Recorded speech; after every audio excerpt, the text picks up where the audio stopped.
Did you bring me food? Yeah, dude, this takes so long. Did you bring me food? Man, damn.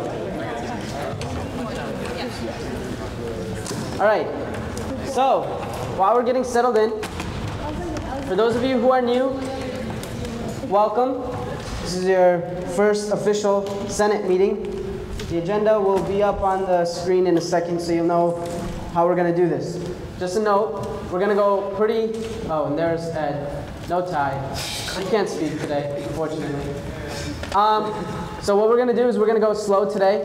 Slow as in, I'll try and make sure that you guys are aware of what's going on at all times.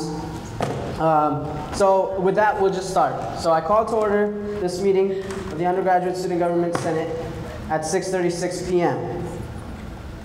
We begin with roll call. So when you hear your name, senators, new senators, say present or hi or something. Okay? Korshane is here. Present. Right. Googins. Present. Price. Here. Innes. Sargent. Oh no, Sarge, come on. Rana. Here. Himes. Here. Manfredi. Here. Polaris. Present. Blue. Bluin. Excuse me. Bluin. Golfin. No. Violet. No. Okay. Sochet. Hi. Giardina. Obviously. Tejada. Alvarez. Here. Bergman. Hi. Did I pronounce that correctly? Okay. Bethel can't make it. Buva. Bird. Here. That was good? Which one was Bird? This one? Awesome. Well done. Okay. Kakaris? Christian? Right here. Oh, hi. How's it going? How do you pronounce that? Caceres? Where are you? Yeah, at the front. Hi. Okay, Caceres. Right. Chaudhry's not here. Chen. Chow. Clark. Okay. Conboy. Conrad. Cortez. Chow. I'm sorry? It's a repeat. Oh, it's a repeat, right, okay. Right, I forgot to change that. Craddock. Okay. Crook. Essick. File. No? Ghanem. Did I get that right? Yes. Googins is not a senator anymore. Nope. Hassan. Himes. Himes is Here. right. I'm Well, still a senator. you're lucky to get it twice. You can say present twice. And Fersha. He's done, isn't he? Not a senator. Yeah. Okay, so Andy, if you're watching the recorded version of this, come on. Innes? Not in the Senate? Not, okay. All right. Johnson? Right. Jones? Khan? Here. Krishna? I think that's strike condition. Yeah. Lopez? Here. Lakshkar Naigam? McCabe is not, he's done too. McGuigan is done, he resigned. Myers? Here. Myers? Myers, I'm sorry about that. Montini? Munkbat. How do you pronounce it? Munkbat? Okay. If I get it wrong, it'll take me some time. Ing? Yes. Novak? No? Okay. Paul is not a senator. Price? Rana? Here. Rana? Here. Rifkin? Romanev? I'm sorry about that. Rowe? He's done too? Yep. He's done, right? Saha is not going to be here today. Sargent, again. Sarge? He's struck. Why? He resigned from the Senate seat? No, he didn't run. He didn't run. Who? He was a resident. Yeah. He's no longer.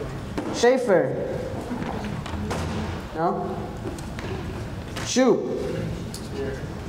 Sinorai. Johnny, how do I say your last name? Where are you? Sinorai? Sorry, my bad. Smith? Is Kyle done? Is he done? He's a commuter, right? He's done? Thatcher? Wright? No?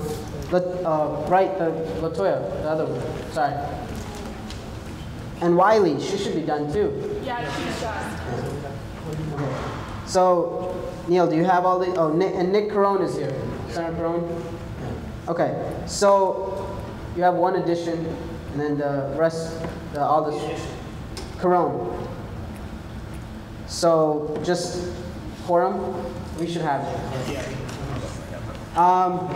Okay, so that's roll call. It usually takes about 1/8 of the time that it took us to get through that. I'm sorry about that, but our roster is changing. So the next item on our agenda, so we followed this agenda. If you guys, for the new senators, you know, we just go in order. So roll call is obviously when we call out your name, see who's here, see who isn't. Did I miss anybody? Because I think you weren't on there. Can I get that, please? Neil, or Sergeant Rana. If we have Senator Patel isn't on there. Wait, Senator Misha. Oh, Seiko. I was like, yeah, who's that? Who's that? Is there anybody else that I didn't? Oh, okay. Broccolo? Is that how you pronounce it? Yeah. Broccolo. Jake is here too. Neil, you getting these two? Jake who? Broccolo. Anybody else from South? No? Okay, good. Good. Yeah, she need it? Yeah, go ahead. Yeah, that's fine. All right, so now we move into public comment. For our new senators, public comment is an opportunity for anybody to come and voice their opinion on just about anything in front of the undergraduate student government. So the way that this works is that the speaker or myself will ask, is there anybody here who would like to be recognized for public comment? And then if there was somebody who wanted to speak about anything, is there anybody who would like to be recognized for public comment? No? Okay. So I would say seeing none, we move in to the next item of our business, or I would say, seeing none, we move into swearing in of the newly elected senators. So that's how public comment works. Is that if somebody raises their hand and actually wants to speak, they would be recognized and they would get a chance to speak in front of us. Okay? Since there is nobody here for public comment, we're going to move into swearing in of the newly elected senators. I'd like to recognize the Chief Justice Polaris, to facilitate this swearing in ceremony. So those of you who will be starting their new term this evening, please rise.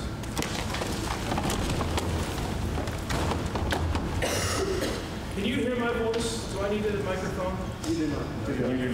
No, that's good. Oh, yeah.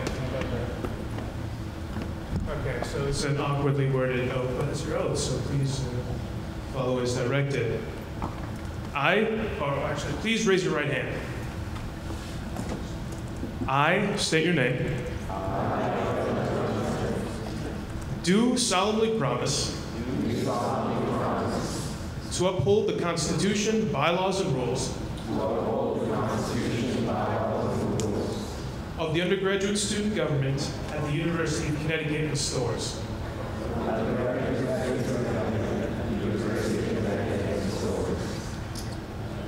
I promise that I shall consistently and faithfully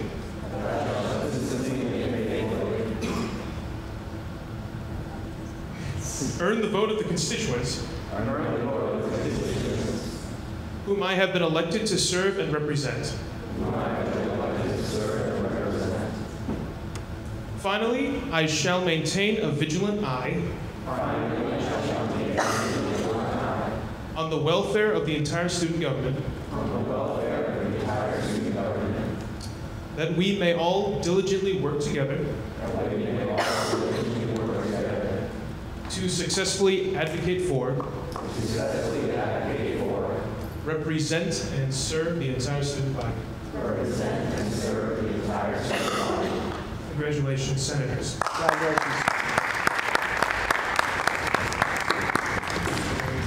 Okay, so next we move into approval of the minutes.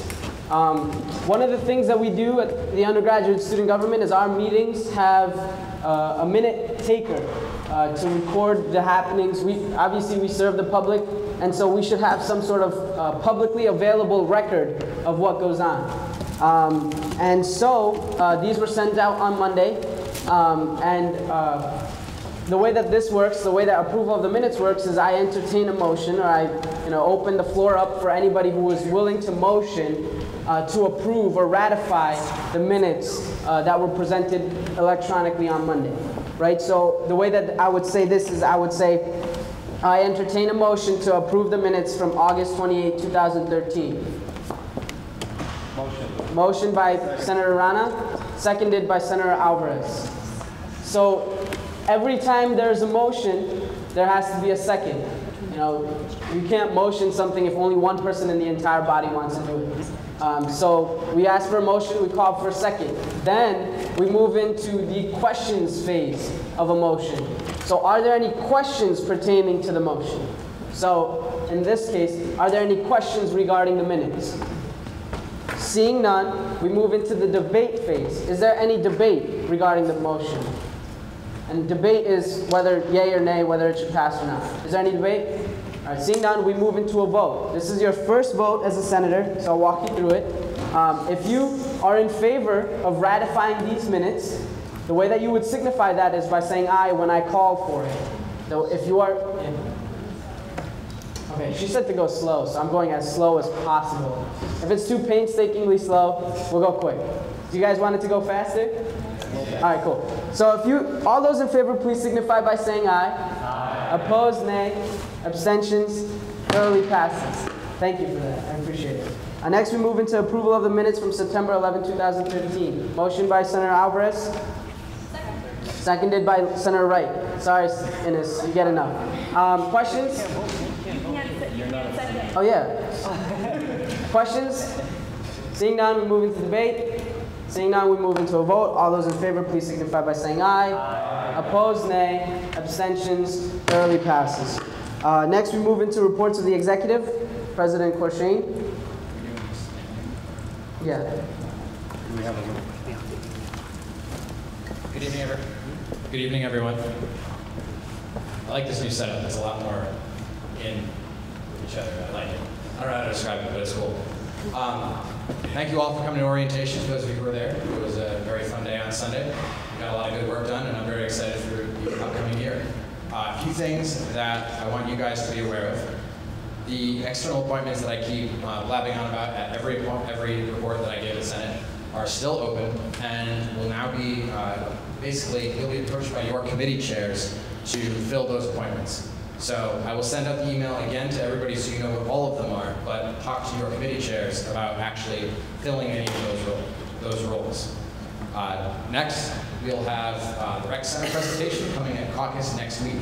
We'll have a little bit more information for you on that later in this meeting, just to give you guys some preparatory info before we jump right into that presentation with Cindy Costanzo from Recreation and Michael Kirk from the President's Office. But that project is active. Another project that will be coming up, there are a few things in the committees, including the reserving of space out in the Student Union Mall, and then also the requirements for transfer credits coming into the university as a freshman. These are a few things that we're working on. If you guys want to get involved in anything that I'm doing, come see me in my office. I'm in there literally the entire day on Monday. The entire day after I get out of class at 10:30. So come on in. My office door is closed, just give it a knock. I may be out to get lunch occasionally, but really, come see me, because I want to get you guys involved in everything. Finally, we have this year, we absolutely have to get a review of our Constitution done. It is a requirement. We're out of time to dilly-dally on this. It's been attempted for the past 2 years, and those committees haven't gotten it done. Now we have to do it. No questions. So, I would like to appoint Neil Rana, Senator Rana, to the Constitutional Review Committee as the chair. Vice President Googins will be steering that committee as executive oversight, but Senator Rana will be chairing. Senator Rana, if you would like to appoint me to the committee tonight, you can. But first, we need to appoint you as chair of the ad hoc committee. Does the nominee accept his nomination? Okay. Are there any questions for the nominee? Questions is when you would ask him a question. Seeing none, we move into debate. Is there any debate regarding the nomination? Does anybody think that Senator Rana should or shouldn't become? Seeing none, we move into a vote. All those in favor of approving the President's nomination to the Constitutional Review Committee, please signify by saying aye. Aye. Opposed, nay. Abstentions? Carried, passes. Congratulations. And I'd like to yield to you if you would like to make any nominations. Sure. Mr. Speaker, I'd like to nominate Senator Alvarez and Chairperson Sargent to the committee. Do the nominees accept their nomination? I accept that we have. Right. Are there any questions regarding the nominations? Seeing none, is there any debate? Seeing none, we move into a vote. All those in favor of ratifying Sergeant-at-Arms Rana's nominations to the Constitutional Review Committee, please signify by saying aye. Aye. Opposed, nay. Abstentions? Carried, passes. Thank you. And that's my report. Are there any questions for the President? Thank you, President Courchain. Next, we move into the report of the Vice President, Vice President Guggens. All right, mine. All right. Yeah, it takes a second. All right, so my report is pretty quick. Good job at orientation. I'm sorry it was so long, but we had a beautiful day. This year, we're going to be doing some new member activities, if you want to call them. So be on the lookout for those. They're going to be kind of fun. We're going to have prizes at the end of the line. So definitely start thinking about your participation and showing up with all of your events. And Julie Chen is our membership coordinator for this year. So give her a hand. She's going to be the one in contact with you guys, setting up all the fun stuff that we're going to do together as a group. So get excited. Are there any questions for the Vice President? Thank you, Vice President Guggens. Next, we move into the report of the Comptroller. I'm sorry, there's a okay, go ahead. Is it possible for me to make a nomination for that? Yeah, we'll just do it in mine. All right, fine. By unanimous consent? All right, so ordered. Go ahead. I'd like to nominate Daniel Massaro to the Constitutional Review Committee. Does the nominee accept? He does accept. Are there any questions regarding the nominee? Seeing none, is there any debate? Seeing none, we move into a vote. All those in favor of ratifying Sergeant-at-Arms Rana, his nomination to the Constitutional Review Committee, please signify by saying aye. Aye. Opposed, nay. Abstentions? Carried, passes. Next, we move into a report of the Comptroller. Comptroller Price. Okay, so I have our first update to our budget. So this number, the main thing highlighted in yellow is the fee revenue. It's slightly lower than we anticipated, but I don't think that's going to be a problem because I think we're going to be getting more revenue in as the semester continues. So anyways, it's only a $3,397 deficit, which is found very easily. So as of right now, I'm not concerned. I also have listed the expenditures so far so that everyone is on track with who's spending what. Congratulations to External Affairs for being the first committee to actually spend something, other than exec.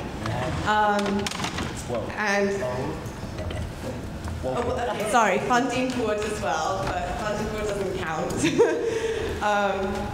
Funding board counts a lot. So funding board has spent the most, obviously.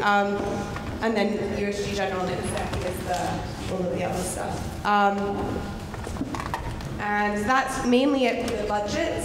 And what I would also like to announce officially tonight with Chairperson Rana is that the funding deadline for next semester for Tier 2 organizations is going to be October 25th. But we'll talk more about that later. Are there any questions for the Comptroller? Seeing none, thank you, Comptroller Price. Next, we move into the report of the Chief of Staff, Chief of Staff Giordina.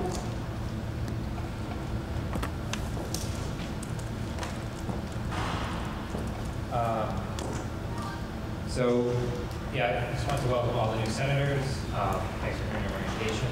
Hope you got a lot out of it. Again, Julie Chen is your new membership director. So you should come to her. Not only be planning, but she's a resource for you to come if you have any questions about moving up the organization, which Is that better? Yeah. Okay. Next, this is important. We're going to have Bark for Beer on October 4th. That's not this Friday, but the Friday afterwards. It's going to be from 9 to probably about 11:30 at late night in the lobby, in the north lobby of the City Union. All senators should make their best attempt to come. Basically what's going to happen is we're having catering give out root beer floats during the event, and then senators will be there to basically ask or talk to their constituents. We'll have surveys there but you can just ask them questions, just get to know them. It's a great way to get connected with constituents, and it's a great way to also get USG's name out there. We did it last year. It was an easy success, and we're hoping to make it even better for this year. And kind of on that note, if any of the senators are looking to host events to connect with their constituents, just send me an email, and my staff and I are there to help you guys set that up. We can help with event reservations, catering, anything like that. So, the email is chiefofstaff@usg.upenn.edu. Any questions? Yeah, are there any questions for the Chief of Staff? Yeah. What was the date of Bark for Beer? It's October 4th, so it's not. I'll be sending out an email tonight. It's not this coming Friday, but the Friday after. Still write it down. Are there any other questions for the Chief of Staff? Thank you, Chief of Staff Giordina. Next, we move into report of the legislative for the Speaker's report. Should I stand? I'll stand. So the first thing on my list is orientation. I heard you guys did a great job. I'm sorry I couldn't be there. I had religious obligations. But I'm so happy and excited, and the rest of exec communicated to me that there's a lot of enthusiasm in our new crop of senators, and so we're really lucky to have each and every single one of you. Next, the position of Deputy Speaker. The Deputy Speaker, right now, the Chief of Staff is kind of helping the Speaker and running Senate, but there is a position for that. Normally, that position will be filled by next Senate. And the way that position will be filled is by shooting me a letter of intent. I'll send out an email about it, detailing the process. But if you're interested in taking a leadership role in Senate, and helping run the legislative branch of this student government, then you want to hear more about that, and I'll have a position description as well. The next thing is what the Chief of Staff already touched upon is town hall meetings for senators. That's something that we're going to be trying to implement very, very quickly. The first town hall meeting we want to have happen in about 2 to 3 weeks, sometime in the middle of October. Town hall meetings, just for what I envision for town hall meetings is that there is an opportunity for the senators to reach out to their constituents, talk to them about the pertinent issues that the student government is working on, and at the same time facilitate a mechanism for feedback from the people that you serve. In other words, this is what your job, that this is what you're supposed to be doing. And we're here to help you do that.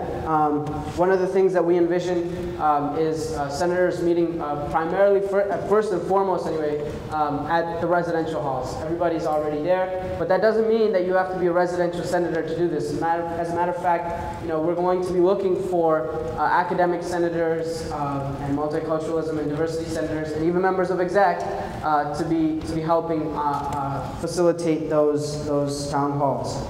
So more about that later, and obviously the Chief of Staff is a great resource to help plan that as well.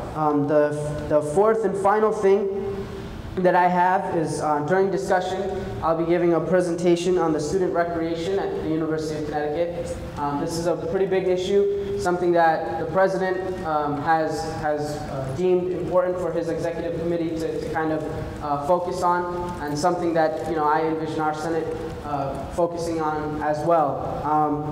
And more on that in the discussion component. And the last thing, I guess I missed one thing, is that I'll be presenting in new business. The first order of business will be the standing rules of the Senate. Those are the rules of the Senate. More on that later. Are there any questions for me? No? Awesome. Great. Next, we move into report of the judiciary. Chief Justice Polaris. Nothing to Oh, report. I'm sorry. Yeah, sure, go ahead. No, he left. Nothing to report. Oh, no report. Awesome. Where do we go next? I don't have my agenda. Next, we move into reports of the committees. ACT Affairs, Chairperson Innes. Go ahead. Yeah. Can we get her?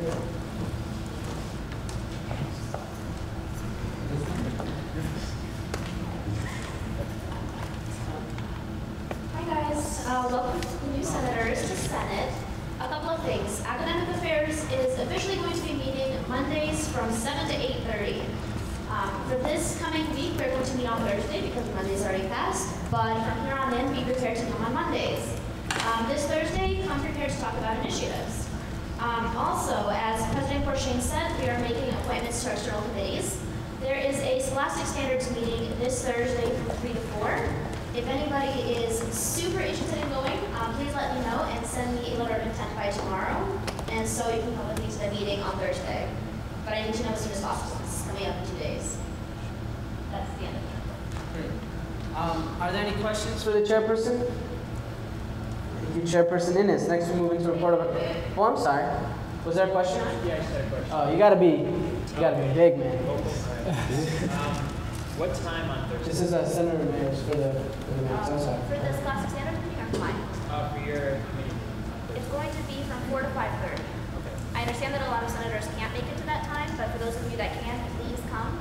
And then from starting next Monday, we will start them from 7 to 8:30. Any other questions for the chairperson? The meeting is going to be in the SOC conference room, and it's in 290. Who asked for the minutes? Who asked that second question? I'm sorry? Charles.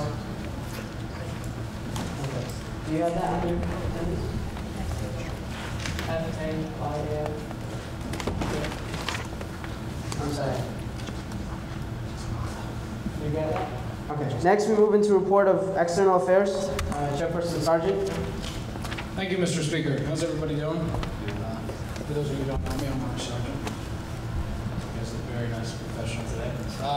We had a very successful Festival on the Green event. For those of you who don't know what Festival on the Green is, it is an event that we hold with the town every year. It happens at E.O. Smith High School. External Affairs worked wonderfully to put together a nice science board about how UConn is green and the interactions that we have with the community. So we had a lot of positive feedback, and I just really want to thank all the committee members who really helped out. So thank you guys for coming. Our meetings are Fridays from 1:15 to 2:30. For those of you who don't know, the ball's already rolling. We have a lot of things that we have planned for this semester and this year. So I look forward to seeing all those beautiful, wonderful faces because this is the best committee. No offense to other committee chairs. But next Thursday at 12:30, excuse me, we will be going to the Capitol to testify. The Legislative Program Review and Investigations Committee will be discussing the affordability of UConn, and we have a couple students who will be testifying to advocate for UConn as an affordable school. I'm looking for about 3 or 4 people for Wednesday. The committee will be touring the campus at around 11:45. If anyone is interested, please come talk to either Ed or myself after Senate or anything if you guys are interested in that. I really need some people for that, so if you guys are interested, please let me know. Other than that, that's it for me, Mr. Speaker. So thanks again, guys. Are there any questions for the chairperson? Okay, thank you, Chairperson Sargent. Next, we move into report of funding board. Chairperson Rana. How's everyone doing tonight? Just got a couple things to go over. As Comptroller Price was saying, the deadline for the spring 2014 budget applications will be October 25th. The application itself will open sometime within this week itself. The application will be on UContact, and Tier 2 organizations, COOs and CFOs, or submitting officers would do so through that system, while the funding mastery test will be available on Husky CT for those submitting officers. We would like that all submitting officers pass the mastery test 100% with all questions correct in accordance with the funding policies. The only other thing to go over today is that we do have some legislative requests on the agenda. For those new senators, these are going to be acts or legislations that will be reoccurring throughout the course of Senate for this semester and for semesters onwards. So we have 3 of them today, and I just want to quickly go over that. While Funding Board does pass their recommendations based on the policies itself, we do so objectively without opinions or based on merit itself. So ultimately, it's Senate's prerogative to decide whether or not you want to fund this application itself. And I strongly advise you to look at both sides of the argument before making any decision. Look at why the request was being made, what the reasonings were, and just make sure that you make an active vote and do not just make a passive decision. Besides that, I have nothing else. Are there any questions for the chairperson? Thank you, Chairperson Rana. Next, we move into report of student development. Which one's, oh, I'm sorry, Chairperson Manfredi. Of course, I'm so sorry. Chairperson Manfredi, Chair of Student Development. It's just because our name's rhyme. That's what you should say. It is. That's why it is, though. That's right. You're right. Okay, real quick, we had a short little mini meeting on Tuesday because there was a little miscommunication. It was my fault. We were still having our normal design meeting this week while we were still in the process of designing. But now that the doodle is complete, we've moved our meeting an entire 30 minutes beforehand. So now we're meeting at 5:30 on Tuesdays. If you're going to be a little late, we'll still be going at 6 o'clock. So we just come in, SOC conference room. What we discussed was our continuing progress on getting diversity a bigger emphasis in FYE classes. So that's an initiative that we're moving forward with. We also talked with one of our committee members. Nope. Okay. Sorry. One of our committee members, John, is working with the Asian American Cultural Center to host an event where an Oscar award-winning filmmaker comes to campus, displays his movie about immigration. Nominated? Oh, I'm sorry, who's nominated? And so we're going to look about how we can support him in the Asian American Cultural Center. And for the University Senate committees that I'm in charge of appointing people for, we've got growth and development and diversity, which Rachel may have possibly already claimed, but depends on the time, Mr. President. And then also Just move on. Yep. And then I also have a chair for enrollment along with Kaylee. And there's one more that I can't think of off the top of my head. I've written it down, so ask me later. That's not it. Are there any questions for the chairperson? I have a question. Sure. What's your name for the minutes? I'm sorry? Caceres? So I know meetings typically vary, but how long do you think it'll be? An hour. An hour. Thank you. Any other questions for the chair? Thank you, Chairperson Manfredi. Next, we move into report of student services. Chairperson Himes. Hi, everyone. So, as much as I know this might upset some people, our meetings are officially on Mondays at 5 based on the doodle. That's what worked. So if that doesn't work for your schedule, come talk to me. We can have a conversation to see what we can work out with that. Right now, Student Services has a few initiatives that we're working on. Rachel talked to the rec center. We're really trying to get Wi-Fi access throughout the entire rec center. So next week we're going to petition to see, basically they just want student support. So next week we're going to petition, get student signatures so that we can get Wi-Fi in the rec center that's accessible to everyone. We're trying to figure out if there's a way to get a grab and go in the middle of campus. That came up in ACT Fairs. Elena told me about it.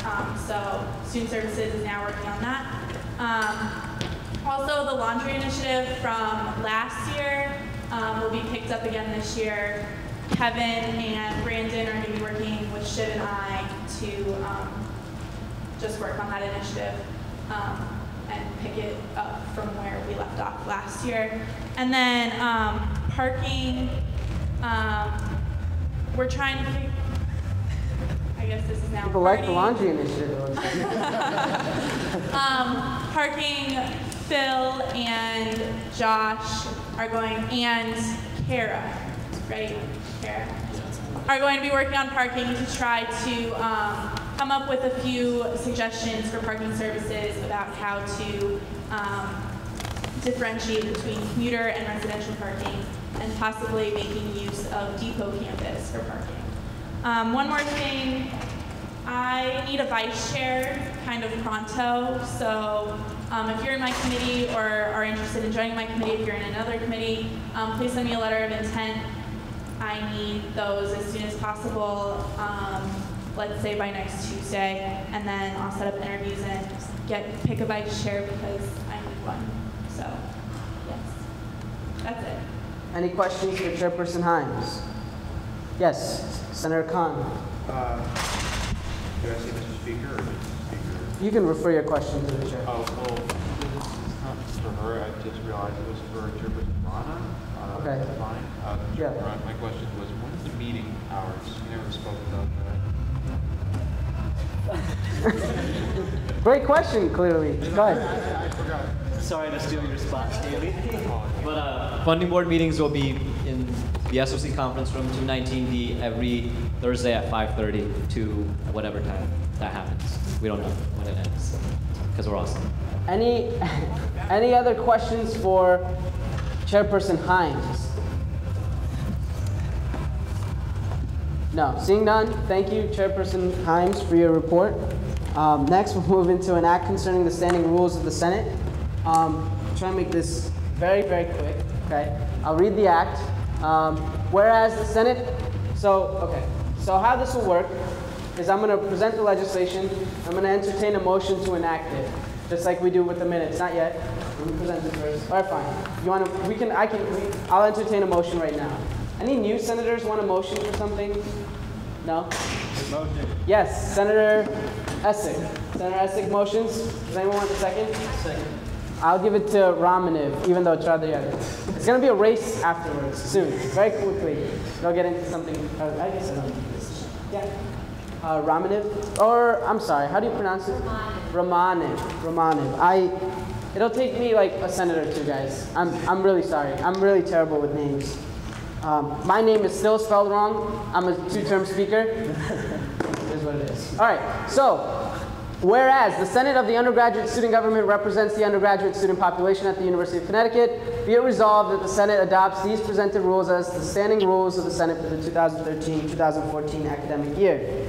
The standing rules are the Senate, I'm not going to, all right, fine, I'll read it.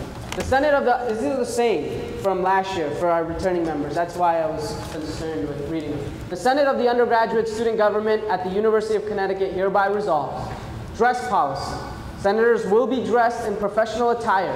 Men will wear a dress shirt and tie, dress pants and dress shoes. Women will wear dress attire suitable for a professional setting such as an office.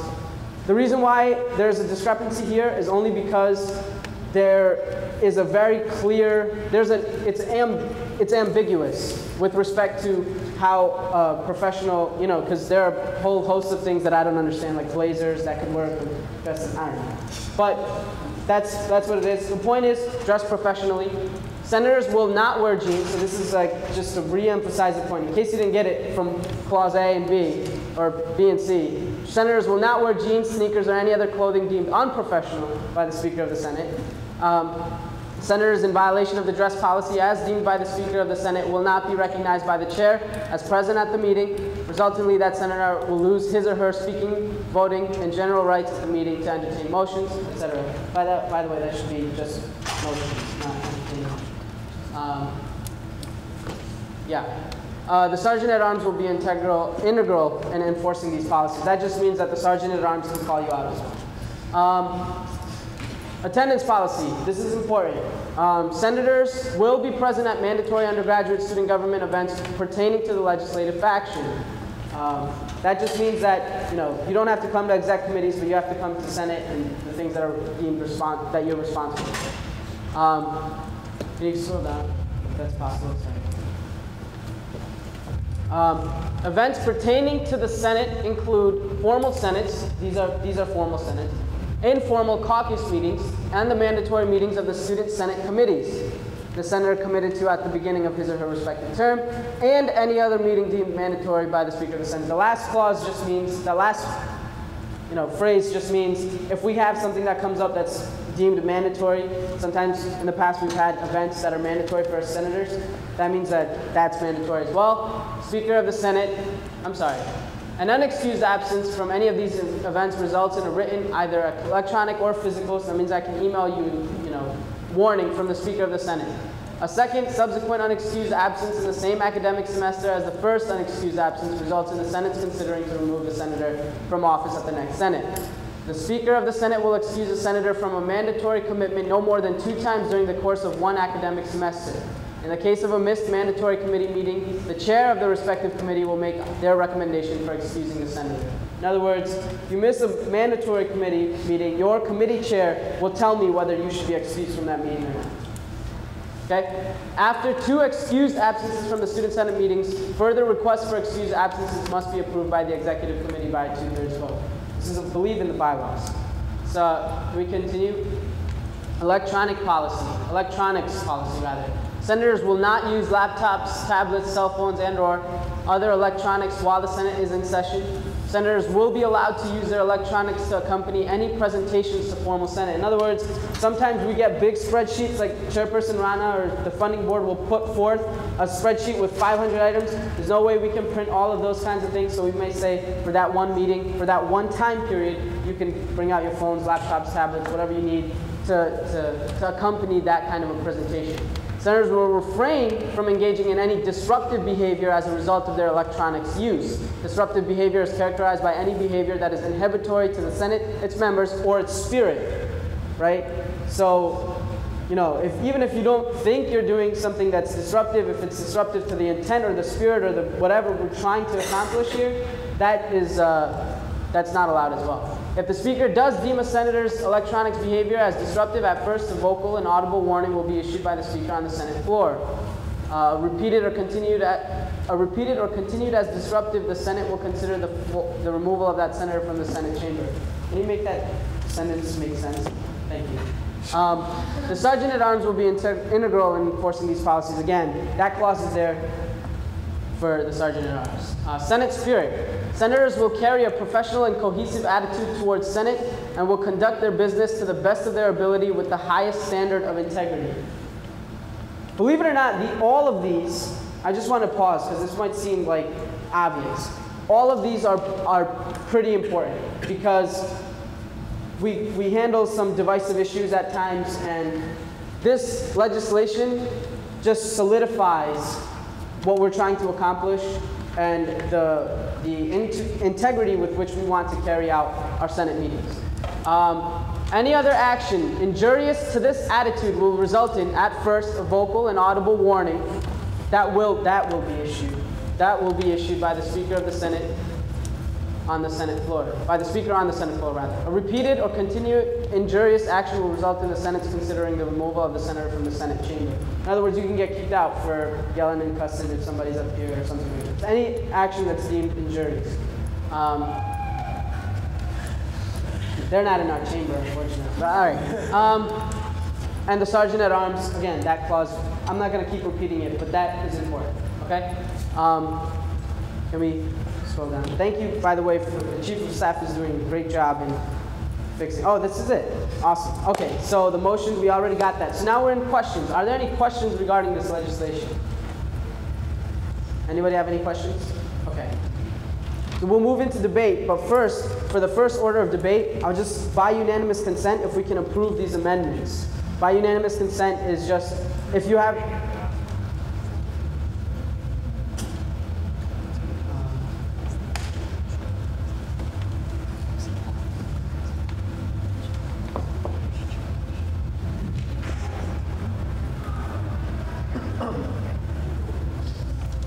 Hold on one second, guys. Sorry.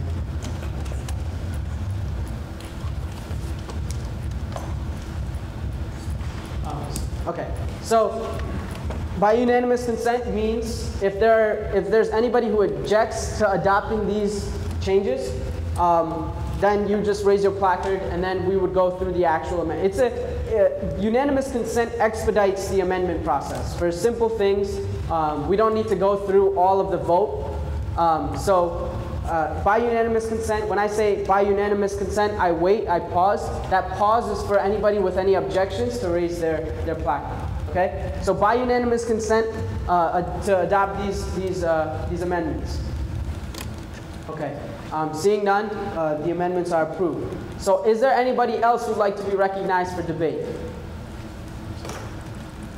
Okay.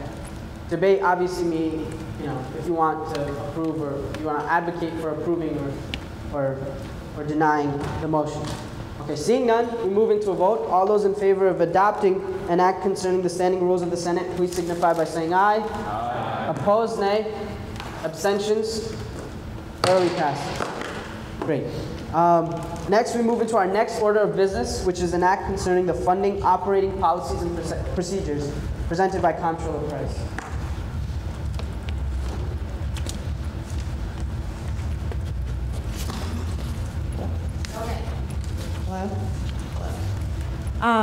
Whereas it is the duty of the Comptroller to create, amend, and maintain financial legislature of the undergraduate student governments whenever necessary. Whereas the financial operating policies and procedures were in need of structural reorganization and clarification of terms. Therefore, be it resolved, the undergraduate student government adopts the revised financial operating policies and procedures as presented by Comptroller Price. So as a little preface, not much honestly has changed. I reorganized it because it made really no sense.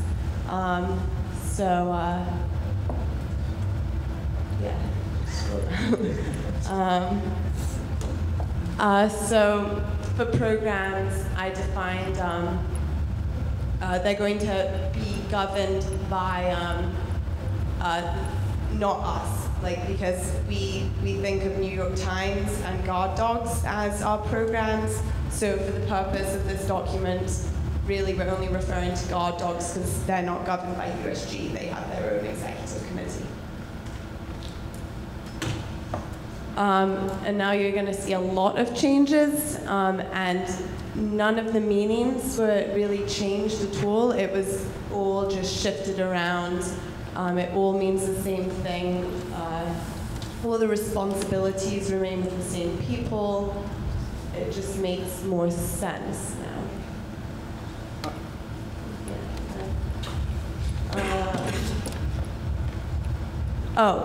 You can stop that. So for conferences, one change is that meals won't be funded if any members of USG travel, but the travel and travel expenditures will be funded. That's the same.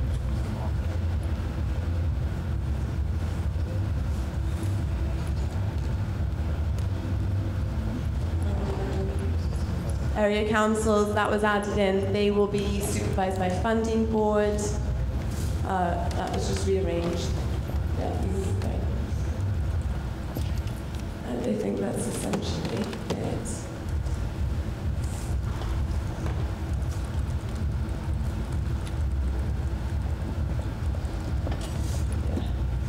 Okay, so as you can see, it looks like a lot, but it really isn't. Just as a note, this is the same document that was sent out on Monday. So, are you all done? Yeah. Okay. I'd like to entertain a motion to enact an act concerning the funding, operating policies, and procedures. Alvarez, seconded by Chaudhry. Are there any questions for the Comptroller? Yes, Chairperson Rana. Financial operating procedures, right? Not funding. Yes, financial. It says financial. So, okay. All right. Are there any other questions? We got a question here. Yes, Senator Sauché. That's fine. About the area councils, the last, a couple of the points. First of all, it says that you can only give out t-shirts as giveaways. In the past, they have also been sweatshirts. And one event where there were water bottles, is that no longer going to be allowed? That hasn't changed, if you just find that.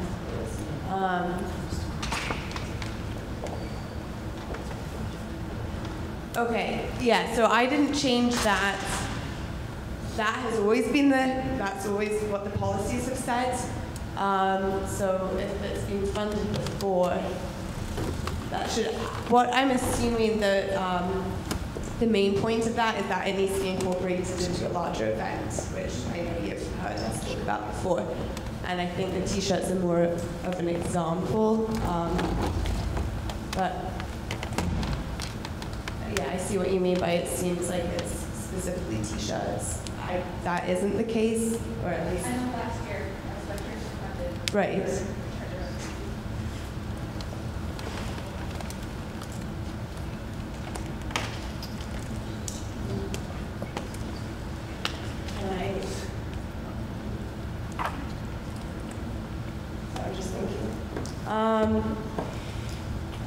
Would you rather like wording that amends that is more specific? At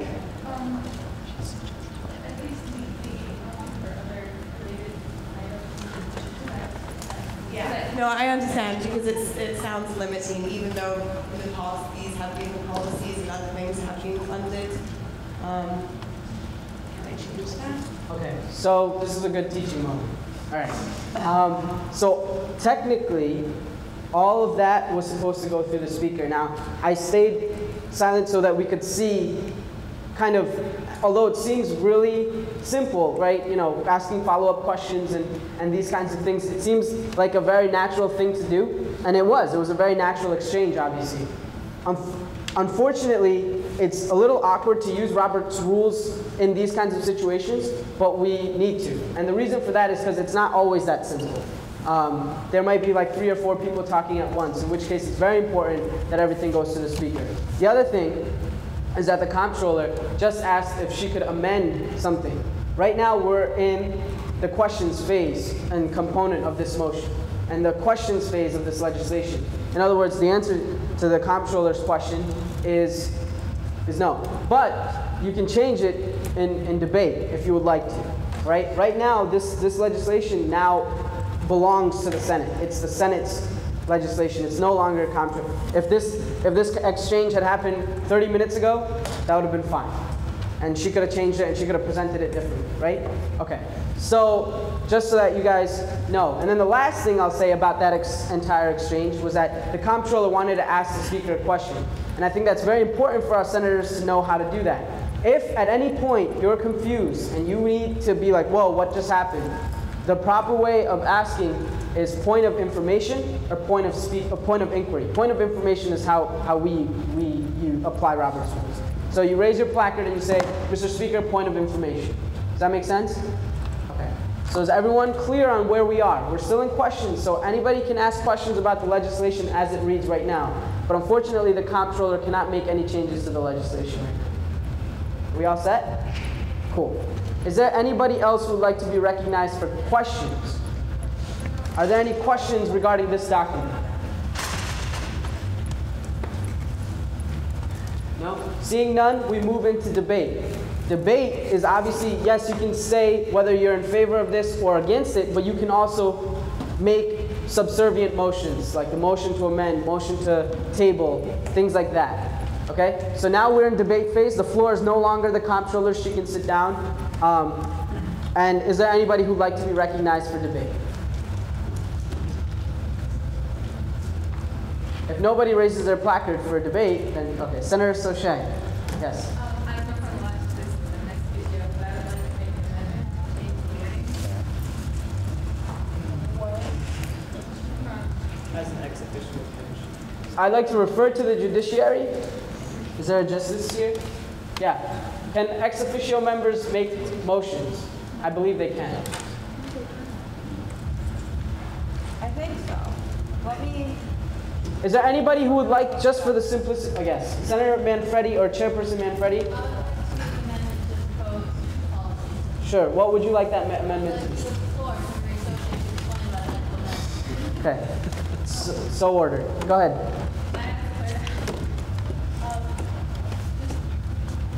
Except for the teachers or related items. I don't know what's. I'm sorry? I don't know what's good wording. I don't want it to be like a big poll or do whatever, but I want it to not. Would you like to refer to the comptroller? Yes, please. Yes. Okay. Okay, so that's another teaching moment. Guys, I understand, what you're thinking right now, but this is very important because not everything is this easy or simple or benevolent. Sometimes there will be hostile amendments, and in that case, it's really important to know how to use Robert's rules. So what just happened is the Chairperson Manfredi, who has speaking rights and privileges and motion privileges at this meeting, motioned to do something but yielded the floor to the ex officio member, the ex officio senator rather, and I allowed that. And she's yielding the floor to the comptroller, and I'm allowing that as well. Okay? All right, so now Comptroller Price has the floor. The amendment I suggest is area councils will not be granted funding for any promotional or giveaway items unless they are incorporated.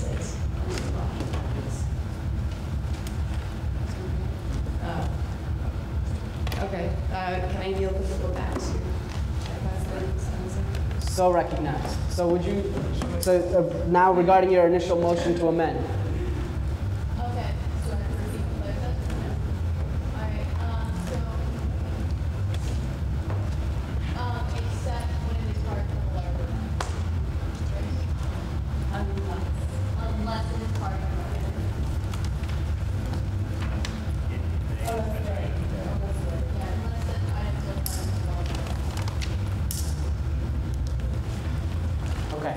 Is there a second regarding Chairperson Manfredi's? Okay, Senator Rifkin gets a second. Now, we are in questions, but the questions must be pertinent to the motion made by Chairperson Manfredi. Are there any questions for Chairperson Manfredi's motion? Does anyone have any questions about this amendment? Okay, seeing none, we move into debate. Is there anybody who would like to debate yay or nay that whether this amendment should pass? Or is there anybody who would like to motion to amend that as well? Okay, seeing none, we move into a vote of ratifying Chairperson Manfredi's amendment. All those in favor, please signify by saying aye. Aye. Opposed, nay. Abstentions? Thoroughly passes. So the motion passes. The motion to amend passes. In other words, this new legislation now, we're in debate phase again, but it looks this way. So is there anybody who would like to debate the legislation as it's up on the screen right now? Seeing none, we move into a vote. And now this vote is ratifying the whole document, or rather, the act concerning the funding operating policies and procedures. All those in favor of enacting an act concerning funding operating policies and procedures. I'm sorry, I keep saying funding. That's why you were correcting me. It's financial operating policies and procedures. Please signify by saying aye. Aye. Opposed, nay. Abstentions? Thoroughly passes. Okay. Next, we move into an act concerning funding boxing club. I'm just going to do it. Well, I'm going to preface this. Is this you? Okay, you can get ready. Do you want to at least, or you can start, but just talk about legislative funding, just so that, because we have new members. It's their first sentence. Okay. All right, so basically... You want to grab the mic? Sorry. All right, so various groups can make what's called emergency funding requests. And these come off as legislative requests, and they approach a senator or two senators. In this case, they approached me and Neil, and basically, they laid out a scenario in which they wanted funding, which they should have applied for that funding last semester, and they would have received that funding this semester. And they still want to get that funding this semester, but they didn't apply for it, or something happened during the application process. It varies from group to group, but basically, they want money now. So to do that, they go through a process where they give you all the information they would have given to the funding board, and then you communicate with Park and give him that information. They fill out their part of it, and then this comes up as legislation, and you write up a little legislation here. And then we debate it as a Senate whether they should receive this funding or not. And this is the first one, which is UConn Boxing Club.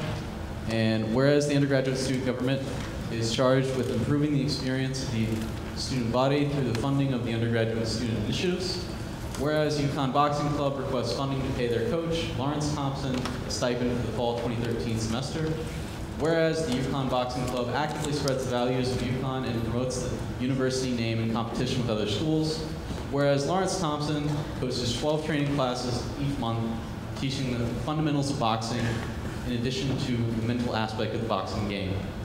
Whereas the UConn Boxing Club gained significant training and knowledge from the coaching of Lawrence Thompson and would continue to benefit from his support.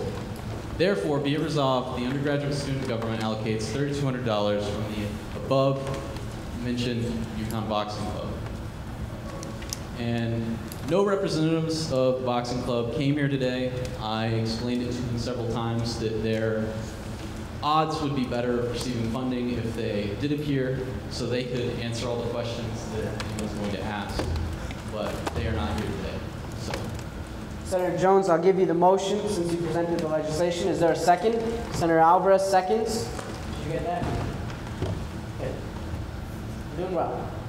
Are there any questions regarding the legislation? Yes, Chairperson Rana. Why did the group make this legislative request? The group believed that their previous CFO, who was in charge of making the request, did not inform the rest of the group what he was doing, and he made the request incorrectly, leading them not getting funding. And they wanted to write this after the CFO is now graduated, and they learned about it this semester. Yes, Chairperson Rana.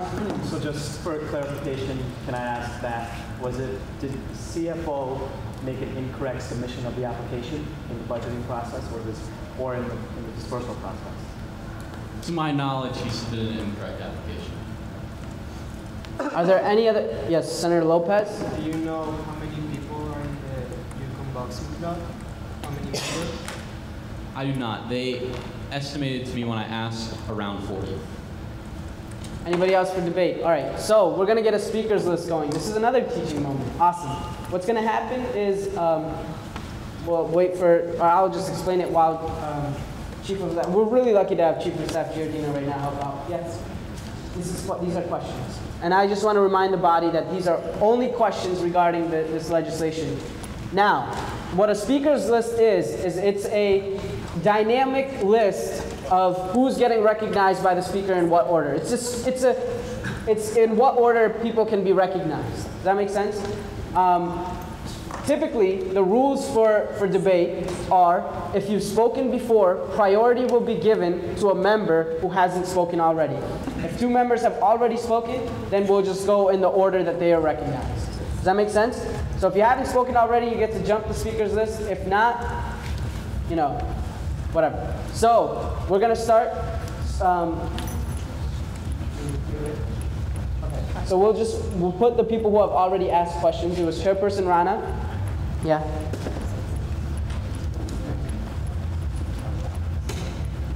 Chairperson Rana and Senator Lopez have both asked questions. We'll wait for Rana, Lopez. Okay. Now, Senator Rifkin, Senator Mayers.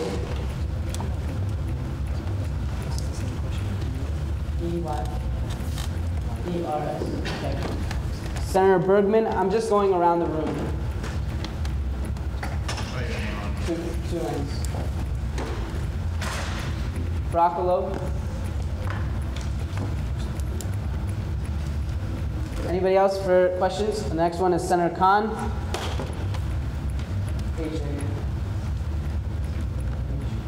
Bird, B-Y-R-D.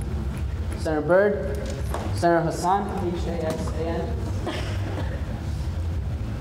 Senator Clark. Is there anybody else who'd like to be recognized for questions? Put on the speakers list. Okay. So we'll go in that order. Wait till you're recognized. Lopez has already spoken. Senator Rifkin. In the entirety of the agreements, money going towards financial coach, the entirety of the funding would be to pay the coach's stipend. Senator Mayers? Great. So you yield the floor back to the speaker, right? Senator Bergman? Sure. That was great. That was a good job. Senator Broccolo? I was just wondering how successful the team has been with the coach. Steve, if you pardon me, I'll explain a little bit more. Sure. Normally, I would yield the floor to the boxing club, which would then answer that question and rattle on about how successful they've been. I couldn't honestly tell you.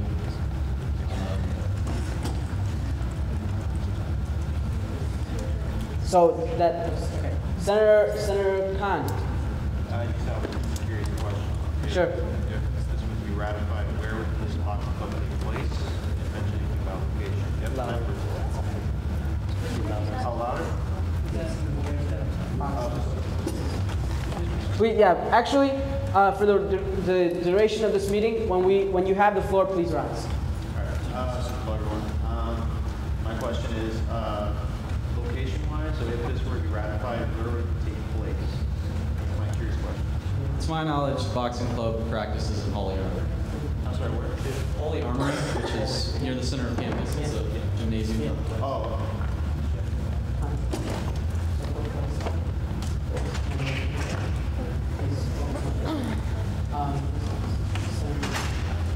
Senator Byrd. Does the boxing club compete against other schools in any way? They do. Senator Hassan. I have a couple of questions. I'll allow. How many? Okay. Yeah, I'll allow. That's fine. That's good. But how was this second decided? Was the boxing club decided to be 200 or? They came up with the number 3,200. And also, have they had support? Has USG funded that one? Coach Thompson has been and is their current coach. He has not received a stipend for several years. So this will be the first time that we're really funding. Great. Senator Clark. I was going to ask, have they received a stipend before, but now that it's been asked, do you know why they didn't pursue it for the past few years? Is it because they just haven't had their act together? That is the indication they gave me. They indicated that Coach Thompson mainly did it as labor of love, but they really wanted to pay him a stipend to motivate him to stay as their coach because they feel they've been successful with his coach. Right. So that was Senator Clark. Senator Fayal would like to be added to this week's list at the end. Comptroller Price. You might have to be at the store for this one, but for some clarification on the the application, do you know why it was denied, or was it partially funded? Yeah. So recognize. Chairperson. Not me, that's fine. So boxing club to my knowledge did apply in the budget application. To my knowledge, they were denied in the dispersal process itself because their supporting documents were not submitted by the deadline given to them. Okay. Next question, Senator Chairperson Innes. Excuse me. Thank you, Chairperson Innes. Senator Chen. You can use the mic since you guys are close.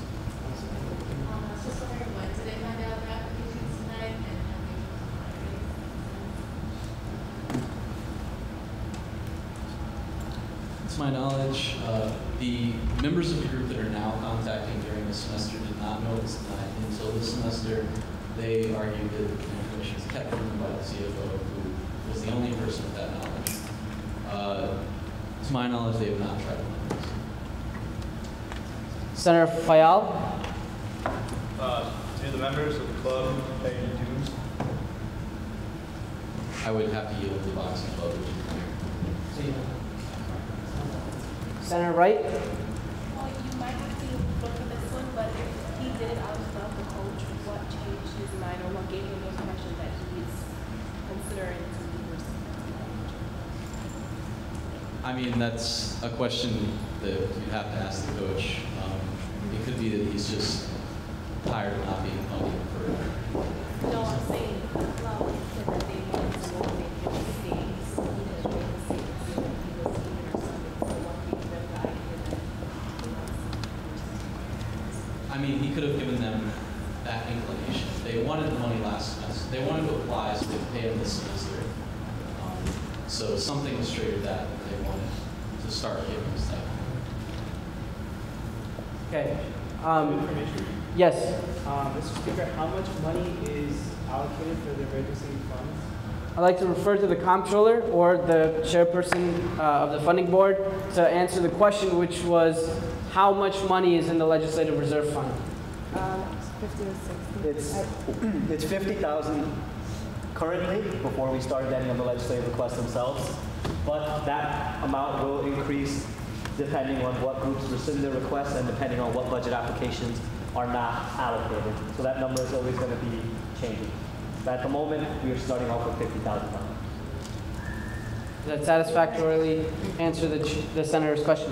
Okay, so we'll go into, is there anybody else who'd like to be recognized for questions? Right, I meant, right, yeah. Senator Clark, you're already on there. Anybody else? Awesome. So we'll go into people who have already spoken before. Senator Rifkin. Sure. I was just wondering how the specific number that budget emergency funding was decided upon. Do you have any? The information they gave me is they spoke with several other club sports types of organizations and came to that number based off what other coaches have received as a stipend in the past. Senator, would you like to follow up? No. Okay. Senator Alvarez has not spoken before, so. By that, do you mean that they don't have any set coach already? They just have somebody that they think they're going to be paying this amount of money to? No, they have a coach who coaches for free and has coached for free for at least 3 years. And they now want to begin paying him a stipend. Anybody else who hasn't spoken before? Sorry, Senator Clark. We're just going, yes, Senator Caceres. We'll go. You can go first. No. It's all right. Senator Caceres. Yeah, go ahead. Well, I'm not supposed to, and I feel that we can make a better informed decision if someone from the boxing club is present. Right. So this is a great. Another teaching moment. Senator Caceres, that was an appropriate way of presenting the motion. Unfortunately, it just came at the wrong time. We're still in the questions phase of the legislation, but that was a good job. That was really good. I'm really impressed. We can only motion the table in debate, right? So only questions pertaining to the motion, but that was great. Senator Clark? Yeah, I actually was going to ask Chairperson Ron, but maybe the mayor might know. Can we reduce the amount of like an emergency? Do we have to give them, because I know with other requests, if it's like a certain class, you have to give them all the money. But he's back now. Can we reduce the, the amount of a legislative request, more than what it, because I don't know, is there a set, any amount we want, or? You can do whatever you want, yeah. Okay. You can amend the legislation. And just to, so that's another teaching moment. So if you wanted to ask a question that's not pertaining to the motion, or a question that's related to the motion but tangentially, if you obtain the floor, that would have to go through the speaker as well in the future. So the way of doing that would be point of information. Mr. Speaker, is this possible? If I can answer the question, I will. If I'm not the authority on that information and I feel it should come from somebody else, I'll refer to that person by saying I'd like to refer to, for example, in this case, it would be Chairperson Rana. Is there anybody, Senator Manfredi or Chairperson Manfredi, excuse me. Can you explain why they aren't here, or if anyone tried to contact them? I explained to them several times that their chances of receiving funding would be greatly improved by their attendance. They were quite cooperative in the funding process up until about 3 days ago, from which point I've had no contact with them despite repeated attempts. Is there anybody else who would like to be recognized for questions? Yes, Senator Broccolove. Is this a semester stipend, or would this be a full year payment? This will be for a semester basis. Okay. Yes, you may follow up, yes. Would they need to apply to what you would assume the same amount for the next semester as well, or is it only like a fall? If they wanted a stipend for the spring semester, they need to apply separately during this funding process. Senator Conboy?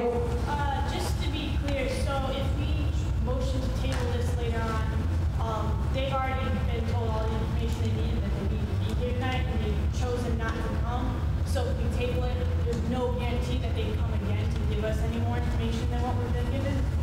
Right, so that would be a question for Senator Jones. It's kind of related to the motion at hand, so I'll allow it. I would attempt once more to contact them and explain to them that this occurred and that it has been tabled as a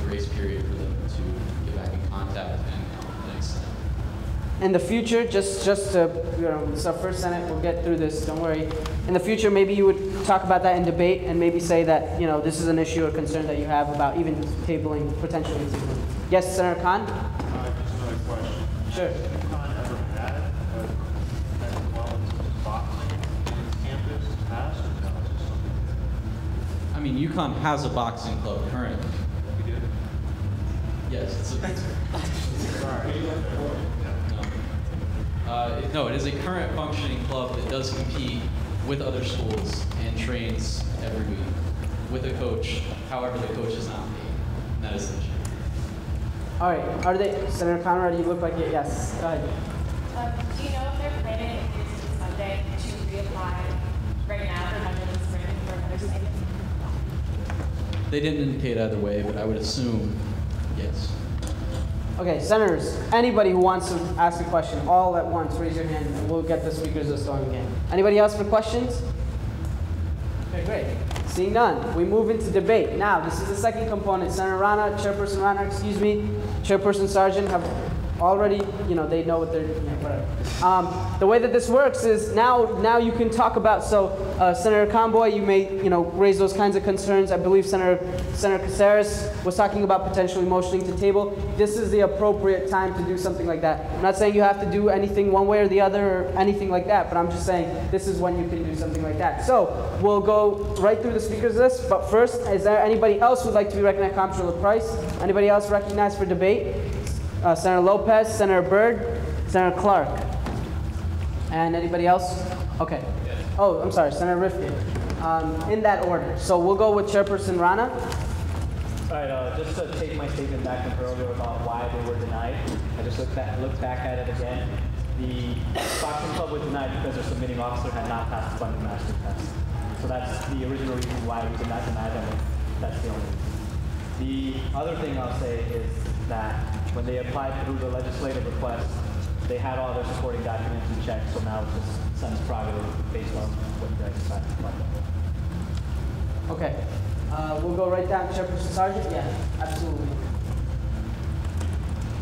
How's everybody doing? I know you guys are probably all upset. I actually just joined the boxing club 2 weeks ago.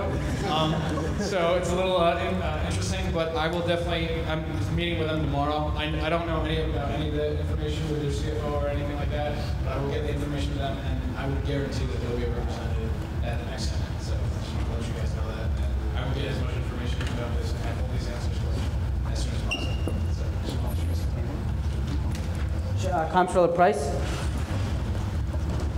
The problem with this kind of funding and going about it this way is it completely detracts from the funding process or the funding system as we have it set out.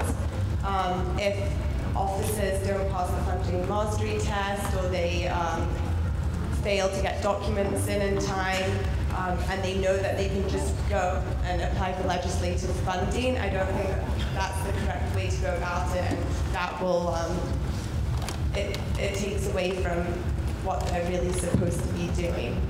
If they had, on top of things, taken the test as planned, then they would have their funding right now.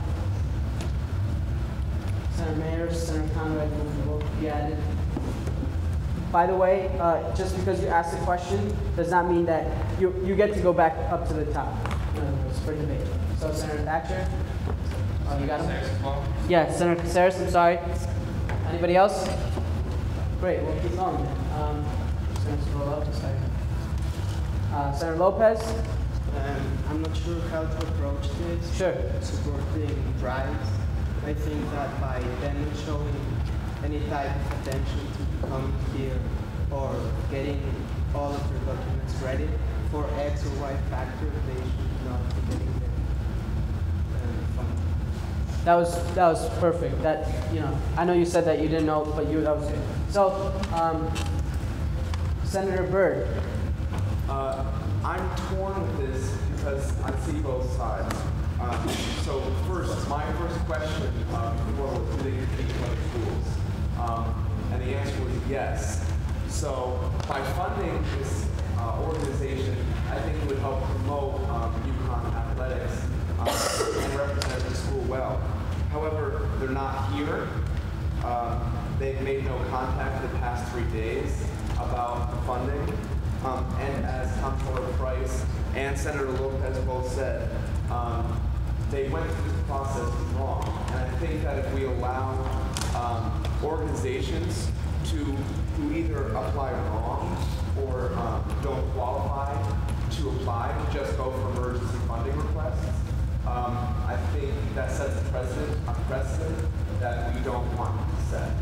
That people who do it wrong or don't qualify can just go this way. So I see both sides of the argument, so I just want everyone as well to see both sides. Thank you, Senator Clark. Senator Rifkin? Sure.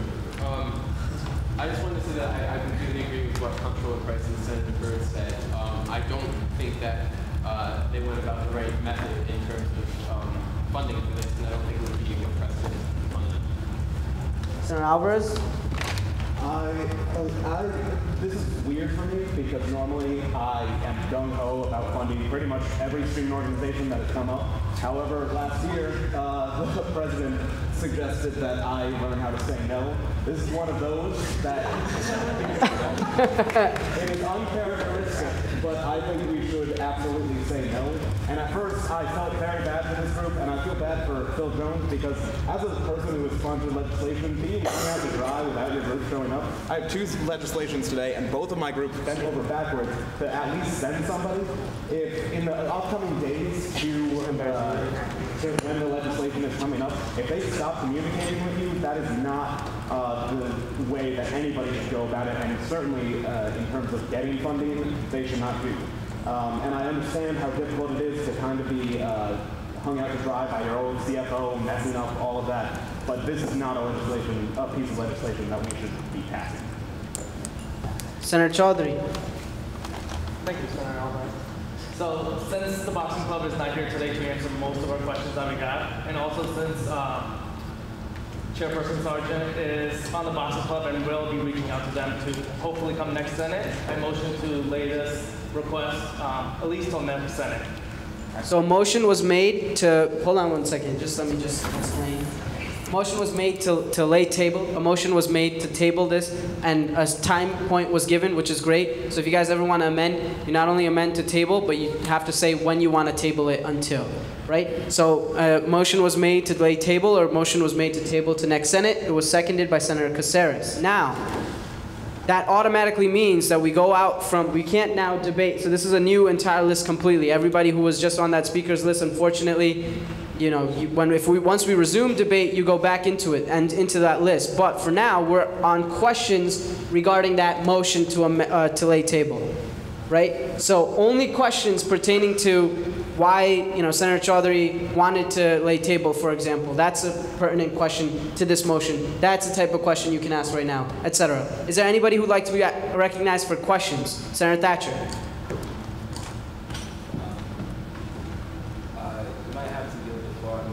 Sure. I was wondering, is there a way for us, if we do table this at the next Senate meeting, is there a way for us to reassess them on their knowledge of policies? Because since the reason was that they failed the policy procedure test, sure. Is there any way for us to reassess the knowledge of policies just to make sure that they have a way to stick with this? So what I will do is I will refer to the funding chair who sets these policies and sets the standard with respect to the funding policies and the funding mastery test. So Senator or Chairperson Rana, if you can, and by the way, Senator Thatcher, that wasn't a question for Senator Chaudhary's motion. It may be more of a point of information, just for the future.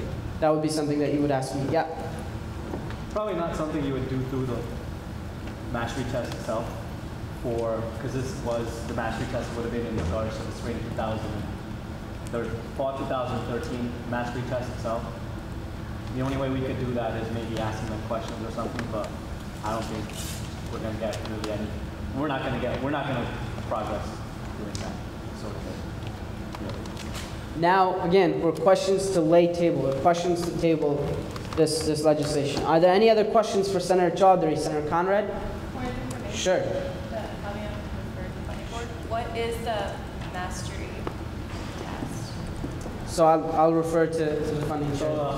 So the funding mastery test is taken by every Tier 2 committing officer who wants to submit a budget application. This is to assess their knowledge of the funding policies and procedures to make sure that they can efficiently submit an application so that we don't have any complications in the future. Okay. Some of this stuff is on here, which is good. That's why I'm looking at that. Anybody else for questions regarding Senator Chaudhary's motion to, yes, Senator Wright, point of information, is that what you said? Yes. Yep. I just wanted to know if the test, because now so what is that? Is it paid for? Yeah, I'll refer, because since she's nodding her head, I'll just refer to the comptroller. Yeah. Right. So that was perfect. That was really good. Good job with the point of information. Anybody else? For questions for Senator Chaudhary's motion? Okay. Seeing none, we move into debate. Now, Manfredi, Rifkin, and Price in that order. Please put your placards down just for now. So debate is regarding only the motion to lay table. Now put them back up. Senator Wright, Senator Byrd, Senator Lopez, Ng, Rifkin, and Alvarez. Sorry, Alvarez. We'll go back up. It's going to be a different order. Senator Wright was first. Okay. Senator Rifkin, Ng, Romanev. Yes. Okay. Senator Alvarez, you had it up? Yeah. Yeah, Alvarez. And Senator Byrd, I'm sorry. Anybody else? And Senator Lopez, I'm sorry for missing you. Senator Caceres. Anybody else? Awesome. So we'll go in that order, starting with Chairperson Manfredi. This is a debate to lay table. Okay? Go ahead. Okay, I think something very important to consider is that this is emergency funding, so this is supposed to be considered an emergency request. And so if you don't think that you can really define this request in terms of emergency without the group here, then we should totally table it. But if you think you can make that decision right now, then we should table it. We should just take care of it tonight. Sure. Awesome. Thank you, Chairperson Manfredi. Senator Wright. I don't think it should be tabled because I think this is an emergency. We have taken the test more than once. One attempt was to believe that you give up or whatnot. And seeing that Senator Jones is here presenting on their behalf and they didn't show up, I think it's negligence on their behalf, not once but twice. Sure. So I think if you decide to table it or whatnot, then it's a precedent for them to or other groups that this behavior is acceptable. Awesome. That was good. And see how, she was talking a little bit about the thing, but then she brought it back to why you shouldn't table. That was really good. So it's very pertinent to the motion at hand. Senator Rifkin. I feel that we shouldn't table it for next Senate. I think it was entirely this group's responsibility to be here tonight. And because there were no real extenuating circumstances that I heard about, and all information was given to them that they should be here, while I can appreciate that they're going to make efforts to come to next Senate, I don't think it's an excuse to not be here tonight. So I would support not tabling tonight. Great. Senator Ng. I think I'm recalling this correctly, but they don't have funding because their past CFO failed the funding test, and so I don't believe that the current CFO should be punished for something that his predecessor had done because Senator Jones said before he was not aware of the circumstances that they are now faced with, and if their CFO did it correctly last year, they wouldn't have to come to the Senate, they wouldn't have to ask for emergency funding. So I mean, it's not entirely the current CFOs or the club's fault. So I think we should table it. And that was a great job where Senator Ng brought it back to the motion at hand as well. So that was great. Senator Romanev.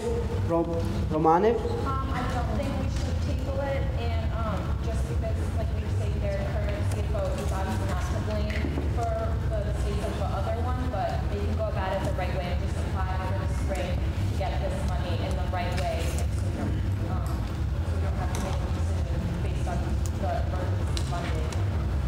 So I don't think we should table it. I think we can table it. Senator Wright wanted to go again. Another reason why. Well, hold on. I'm sorry. Not you have to wait. I'm sorry. Senator Alvarez. All right. I'm going to try to sum everything up. First, I don't think we should table this. When clubs come, they've been waiting for over an hour just because they are dedicated to getting their funds. The point you made, which I agree with it to some degree, and I do feel bad for this third group, but it's like saying President Obama is completely responsible for, or is not responsible for anything that he's done, or that Bush has done. and doesn't have to deal with it, which, yes, that comment was from Mark Sargent. But they did not go about this the right way. They have not shown up. This is not something that we should table or have to table. So I make a motion to call the previous question. All right, a previous question was called. Now, what that is, for you guys, all right, this is well within the senator's prerogative. For stuff like point of information, for stuff like point of order, for stuff like point of personal privilege, you do not need to have the floor. Having the floor means I recognize you to speak. Like right now, you could interrupt me and say point of information. You're allowed to do that, okay? But to do what Senator Alvarez just did, which was call the previous question, on your placards, it's on there. Calling the previous question means that you're going to end the debate. So we need a second for the call of the previous question. Senator Lopez called the previous question. Senator Lopez gets a second. Now, the previous question has been called. The question is whether we should lay table to the legislation at hand or not. Okay? The previous question was called, so we go right into a vote. All those in favor of laying table. All those in favor of tabling this discussion until next Senate, please signify by saying aye. Opposed, nay? Nay. Roll call, or division, excuse me. I'm going to go by roll call, and that's, sorry, we got to do it. It was close. For you guys, yeah. Standing vote? Yeah, okay, that's a better idea. Thank you for the president who corrected me. Roll call, just so you guys know, roll call is when we go through each individual person. We'll go by standing vote. All those in favor of laying table, please rise. Okay, opposed to laying table, please rise. Okay, the motion fails. Right, so now we go back. We go back into, right, can you, yeah, so Senator Ghanem is it? Senator Ghanem? Yeah, I think we should give them the emergency funding because, like Colin was saying, it's not their fault, it's their CFO's fault. And I know that we don't want to set a bad precedent or anything, but I think this is one of those situations where it is an emergency because it's kind of hard to transition between these laws, especially if they're being secretive about not passing something. Senator Mayer and who else? Yeah, Senator Conboy can get on there. There's 1 second, guys. They have to go into the computer. Lopez, you're already on there. Senator Moncla, I'm sorry.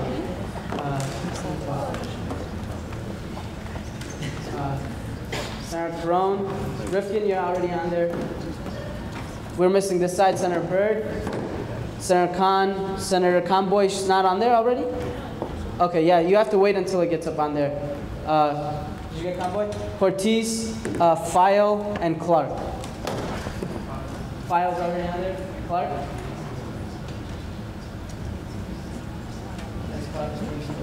Senator, who's next? Yeah, you have a, sure. Yeah, I believe that all of these people haven't spoken yet. That's my impression, yeah. But we can double check, but, sorry. Who's next? They can already start speaking. Go back up. Senator Mayer, you can just continue speaking. Yeah, I would just like to agree with my Price and Senator. Point of personal privilege, can you speak up? Sure. That was very well done by Senator Sauché. Just point of personal privilege is like if it's too hot in this room or something like that, that's how you go. And you can interrupt somebody. Great, go ahead. Okay, I'd like to agree with points made by Councilman Price and Senator Byrd that this is a precedent we really don't want to set. If all groups knew that they could just fail the match rate test and then just come to us for a bailout, then what's the point of having the process in the first place? So I don't think that we should go for giving these guys emergency funding. Senator Conrad, Chairperson Sargent will be added to the end. Senator Conrad? Well, I do believe that this is an emergency situation because the current CFO did not have anything to do with their failing of the test or the denial of their funding request. They personally obviously do not see it as an emergency considering they have cut off all contact the last 3 days and that they're not here unlike the other people who are here waiting patiently for us, so I do not believe that we should support it. Senator Thatcher. I would like to point out that not only would we be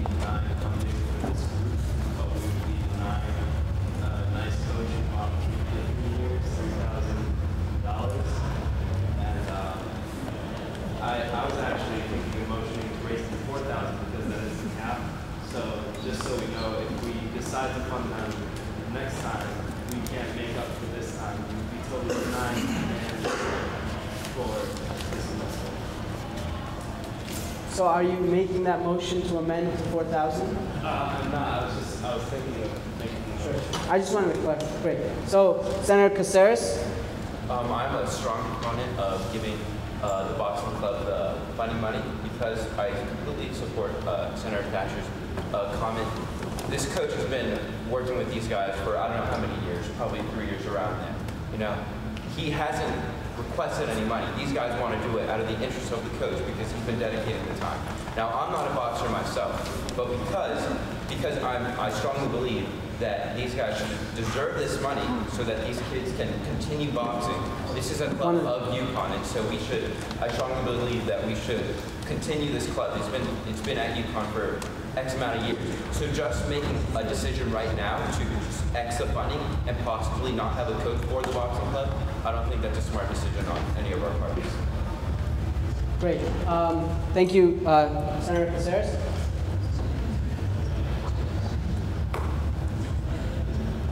Right, so the Sergeant at Arms would like to point out that the people who are highlighted on the screen need to wait because they have already spoken on this debate. So they wait. Yeah? Absolutely. Anybody else who would like to be removed? Thought I'd ask. Yes, Senator Khan may be removed. Who's next though? Then start. Senator File? Removed? Awesome. Senator Wright? I know that people are concerned with You may rise, but sorry. People are concerned that the CFO didn't pass on the message to the others, the CFO, but I think having leadership responsibility, you should communicate with other people. So if you did take the test as a CFO and you did not pass it, I think it's standard procedure for you to inform your group that you didn't pass it, and I don't feel that we're denying the coach $3,000 or whatever. I think it's just a principle of going about performance. Senator Munkbat? But it wasn't the current CFO who actually failed the mastery test. It was the past CFO. And if we deny the money for these people, they're gonna lose. They might lose a coach that has stuck with them for at least 4 years, and they're losing something, a great resource that will help them in the future against other schools that will raise our school name. I think we should actually prove for the fun. Senator Crone or Manu would like to So this coach has been out of his own time helping them box, hasn't been getting paid, and not one of the 40, about 40 kids to help coach and prepare. It speaks about not one person. Senator Conboy? Point of information. Sure. What you stated. How long do we know the coach is working here? 4 years. I don't know how long. I'd like to refer to Senator Jones, who presented the motion, to see if he knows. To get an exact time frame, I'd have to refer to boxing club. To me, we're looking at least 3 years. At least 3 years. And see how Senator Khan didn't have the floor, but he could point of information at any time. Senator Conboy? So just to summarize everything from my understanding, the past CFO is the one that failed the test. And this CFO is so far on the right track, except for the fact he didn't show up today. I don't, in my opinion, this isn't, they applied for emergency funding, but this isn't technically an emergency. He might be putting pressure on them, hey, I need some money if I'm doing this for free. But I think precedence is very important when you're in charge of this many student organizations. And I think if we laid out for them what they could do to get this funding for next semester, I think the coach would stick around. I think this will also set the precedence that you can't just apply for emergency funding. And the thing is, even though the current CFO did not fail the test, he did not show up. And as Senator Crone said, none of them showed up. And there's 40 members, which is a pretty big student board. Senator Jones gave them all the information they needed. They chose not to come, which also shows it's not really that much of an emergency. If they were very concerned about keeping the coach, very concerned about getting this money, I think at least one person would be here. Thank you, Senator Conboy. Senator Cortez? All right, I would like to call through this question. I think this has not So the previous question has been called. There are no questions or debate. Is there a second? I'll give it to Senator Wright. So we go right into a vote of whether we want to call the previous question. In other words, whether you want to end debate or not. If you would like to end debate, if you would like the question to be called, please signify by saying aye. Aye. Opposed? Nay. Nay. Abstentions? I believe the vote has passed. Now, if you disagree, if you thought it wasn't that, Senator Wright. Senator Wright. Yes. Yep. So if you believe that that was close, one thing that you could call right after, before I say that the motion passed, you can say division right after. So I say aye, right, and then I say nay. You can say division and then request that a standing vote or a roll call vote can happen. But in my judgment, that was very clearly that the motion, the question has been called. So the question has been called. The question is to enact concerning funding for the Yukon Boxing Club. All those in favor of enact concerning funding for the Yukon Boxing Club. In other words, all those in favor of granting this funding, please signify by saying aye. Aye. Opposed? Nay. Nay. Abstentions? Abstain. The motion fails. Next, we move into an act concerning funding Badminton Club. All right. By the way, because I'm sorry, I'll recognize you in a second. You guys did great. You guys were really, really good. No, awesome. Awesome job, all of you. Go ahead.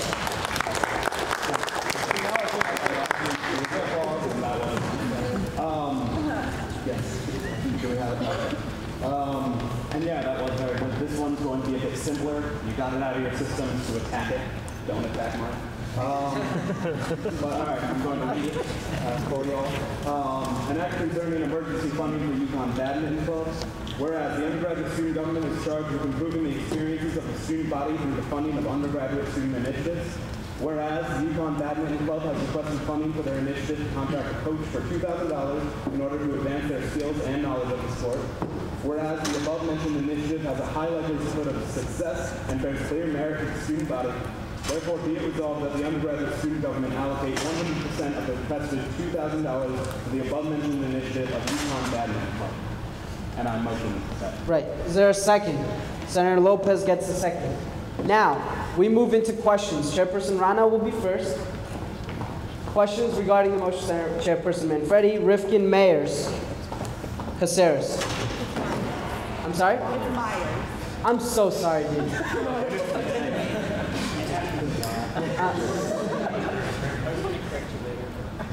I'm sorry about that. Senator Myers.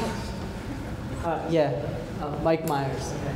That's Myers, plural, on the list. We'll correct that in a second. Caceres. Anybody else for questions? Senator Broccolo. All right, continue. Chairperson Rana. Why did this organization make this emergency request? They made the request because they had initially applied through the normal funding system like they should. They were approved for a previous coach. However, that coach suddenly dropped out, and so they had to apply by different, or not apply, but send in information as they found a new coach for a different time frame. The CFO of their organization, Bo Law, I believe, yes. He had sent in, he was the CFO of multiple organizations. He sent in by that deadline for other organizations. He believes that there was some sort of technical difficulty, like or the file didn't attach, or something where it was simply a technological error, and therefore they were denied for not having the information on time. But they had applied and been approved in the past for pretty much the identical request. Chairperson Manfredi. Would they lose their coach if they weren't able to pay him? Yes. Senator Rifkin. Just one bit I'm a little confused about. Is this $2,000 going for a coach that they've already found to pay for him, or is this $2,000? They have an established coach that they have already found that they will be paying. Thank you. Senator Myers. Myers, yes. I was just gonna, I don't know if this is out of order, but I was gonna ask how many members does the Yukon Badminton Club have? I don't have the roster with me, but I will yield, you might not have the exact number, but to Badminton Club. Who is here? We have 95 official members. Yeah. And during the involvement fair, we had 264 people sign up. Senator Myers, you were not out of order, just to clarify. Senator Caceres? I yield the floor. Thank you, Senator Caceres. Senator Broccolo, that was a good job, by the way. I yield as well. You too, Senator Broccolo. Senator Lopez. That was awesome, all three of you. Awesome. So, is there anybody else who'd like to, for questions? Anybody else who would like to be recognized for questions? Seeing none, we move into debate. Yes, Chairperson Rana. Anybody else who would like to debate either yay or nay, or make any amendments, motion? Can I just get on the list after what he said? Sure. Okay. You know, just like we did with the previous request, I'll just give you a little bit of background information based on funding board side of what had happened along the process. Badminton Club, through the budget application, was approved for their coach. They had a May 31st deadline to submit the supporting documents, upon which I did get an email saying that they had not found a coach in time and if they could request an extension of their deadline, upon which we extended their deadline to the July 15th dispersal deadline. This is based on what I was given. Not until August 15th did I receive supporting documentation and a request in the funding system itself for the badminton coach. And they had originally had the July 15th application deadline for dispersals. So that's what happened along the way. In regards to the legislative request right now, they do have all the supporting documents in effect, and they had put in a request in the funding system in regards to this. Senator Alvarez. Thank you, Senator Alvarez and Chairperson Rana. Chairperson Himes, excuse me. What I would say in response to May you, if you have a point of privilege. Chairperson Rana, this is just a general question for everyone. How many badminton coaches do you know? Senator Khan. Great. Anybody else for debate? Senator Lopez. Senator Caceres. It feels to me that we have a pretty active club with around 95 and growing, and I feel that it's a club that could probably do better for the school. Yes. Senator Caceres. I believe that we learned a lot from the last legislative piece, so I motion to vote. Do you call the previous question? I call the previous question. Right. So the previous question seconded by Alvarez. All those in favor of calling the previous question, please signify by saying aye. Aye. Opposed, nay. Abstentions. Early passes. The question has been called. The question is an act concerning funding badminton clubs. So, if you would like to if you would like to enact an act concerning funding for the badminton club, please signify by saying aye. Aye. Opposed, nay. Nay. Abstentions. Abstain. Early passes. The motion. So congratulations to the badminton club.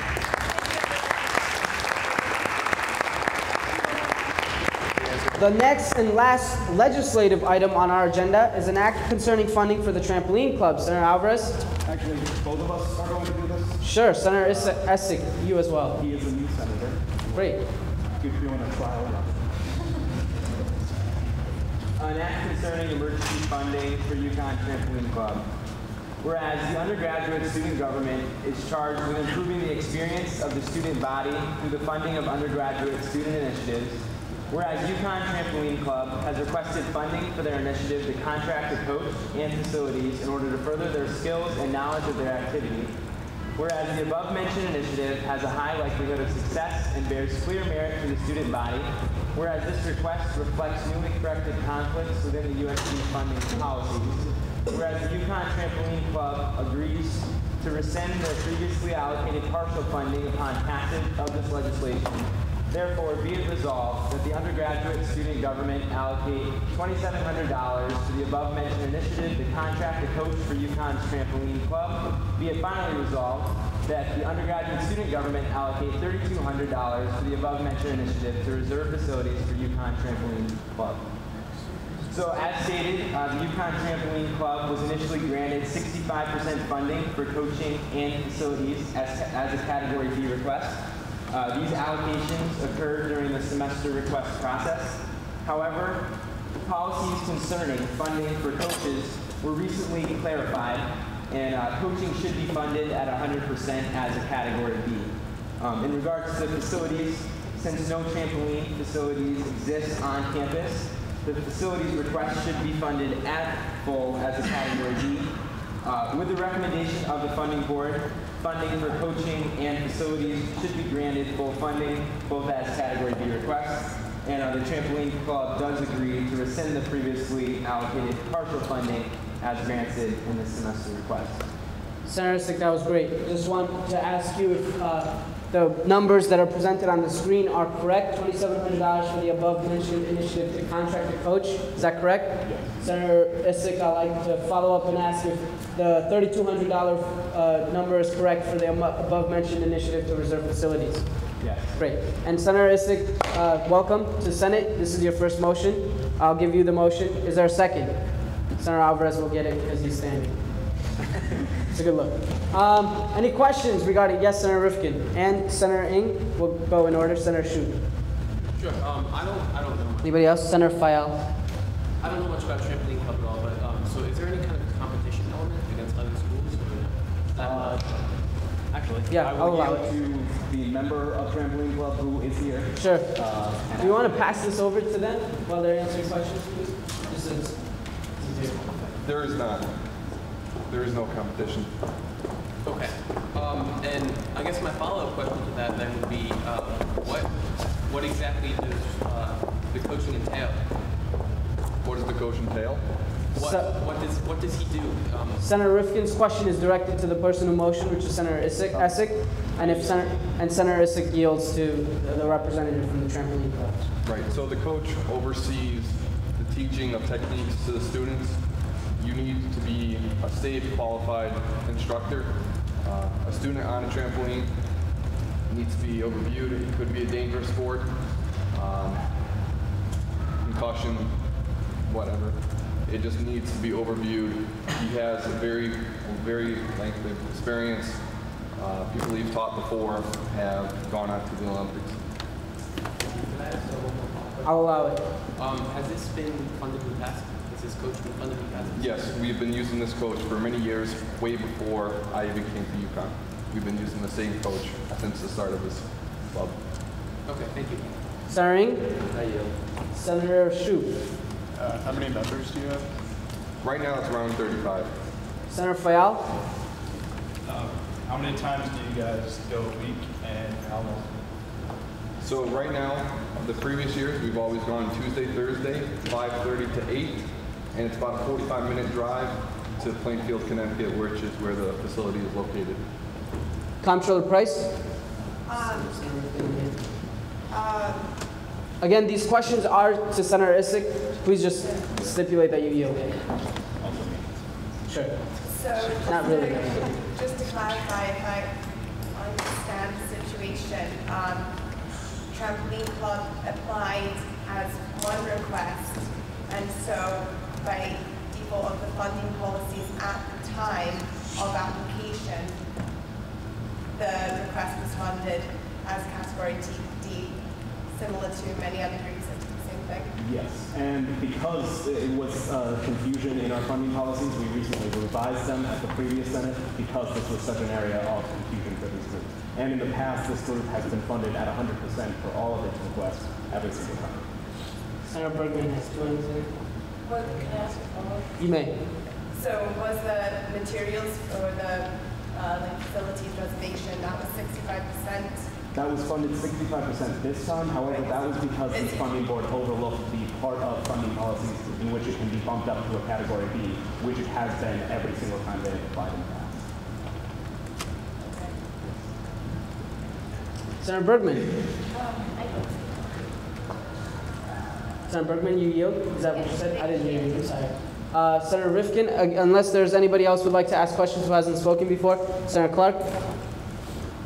Go ahead. Has the do the members of the trampoline club pay any dues currently? As of right now, no, because all the years past have always been 100%. We are looking at that as an option for future semesters. Just as a follow-up question, has it been this same amount of money every time you've asked, or is it usually less or more? Nope, it's the same amount of money to my knowledge. Great. Anybody else? Senator Rifkin has already asked a question. Senator Rifkin. Great. Is there anybody else who would like to ask a question? Yeah. Just for clarification, could you tell us what part of the funding policies allow for it to be bumped up? I don't remember the exact section of the funding policies. I know that it is, oh, yes. Do you want to yield to either the comptroller? Yeah, we don't have trampoline facilities, so that's why. But that is in the funding policies that we can bump it up. Yeah, question. Senator Rifkin and Chairperson Rana, are you raising your placard? No? Okay. Senator Rifkin? So if it was because of the facilities, and you might have answered this already, but why would the coaching need to be changed for me? Because the coaching, this was two different aspects of this request. The coaching was actually included in their overall request, all kind of lumped together, and so it was all brought down to Category D, when it actually could have all been brought up to Category B anyway, but it would have been, as it is now, separated out by funding board and placed as a Category B because we didn't really have that process necessarily in place before. It was ambiguous. Any other questions? Yes, Comptroller Price. You'll probably have to deal with this. What did the whole request entail? What was the baseline request? Meaning, what each of the things that they were requesting? yeah, what was the lowest category for each of them? The lowest category? Yeah, because they were grouped together, correct? Oh yes, it was Category B that they were. Yes. For the, no, but I mean, was that for the facilities? Yes, it was for the facilities and for the coach, because the coach, the way they applied, was lumped in with the facility. Right, so it was bumped down to Category B. Yeah, you may follow up. No, I was totally. Chairperson Sargent. This question might be better suited for a group, but has the idea of maybe an experienced student as the head coach ever been explored in any way, shape, or form? No, it hasn't, since most experience, because there's very little trampoline places around here, and most of our alumni are too busy. And the level at which our coach is at, and where we basically graduate on how much experience we get, does not entail us a great experience. You may follow. What's the what's the turnover rate for students? Are there? Let me see if I can rephrase it. Are there a lot of seniors who have been there for 4 years in the group? Absolutely. There is, to my knowledge, 5 of us. Thank you, Mr. Speaker. Chairperson Rana. This is either to the senators or the club itself. So we get set up. Yeah. Can you tell me, is the coach also the owner of the facility itself? I would be just Yes, it is. Think about that. Is there anybody else who'd like to be recognized for questions? Seeing none, we move into debate. Chairperson Rana will be recognized, but just to, okay, great. So they already know they lose the floor, right? So Senator Wright, Senator Lopez, Senator Byrd, in that order, Senator Rifkin, Just in case. and Senator Alvarez, just in case. Chairperson Rana? Okay. Once again, I'll give you background. This group applied for one request titled Trampoline Club Fall 2013 Funding, within which they had 2 line items, one for facility rental, or one for facility space, and one for their coach.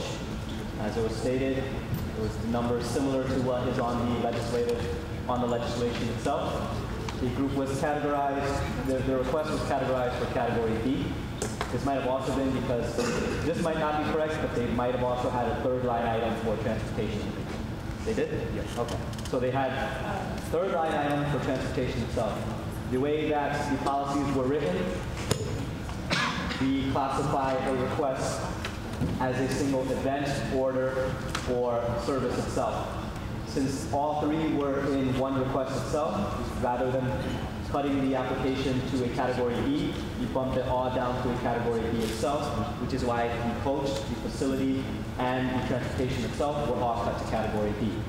Now, this budget decision was sent to the group, and they were given the option to appeal the decision, which they did not do.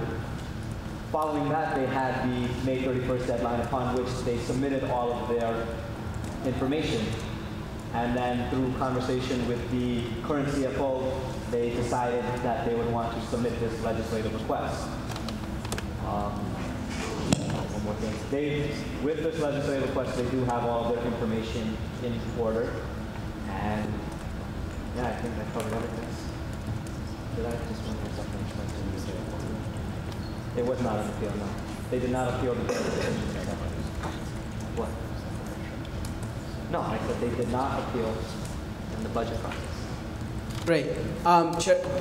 Comptroller Price will be added to the speakers list, but Chairperson Rana. Okay, great. Okay, Senator Wright, and also I think we went really quick, and I think we had some things with the computer. So Wright, Lopez, Byrd. Anybody else that we missed before Rifkin, Alvarez? Great. Awesome. Go ahead. Great. So I feel this is how this is an emergency, and I don't think the funding should change because it is not funded, and if we're doing it for fun or good or whatever you want to classify it as, I don't see a problem with having some of the expenses out of your pocket. It's actually contributing to your budget. Thank you, Senator Wright. Senator Lopez.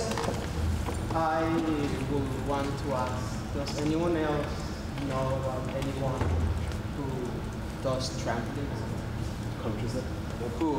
No, coaches. This is kind of a question, but go ahead. Go ahead. No, That's okay.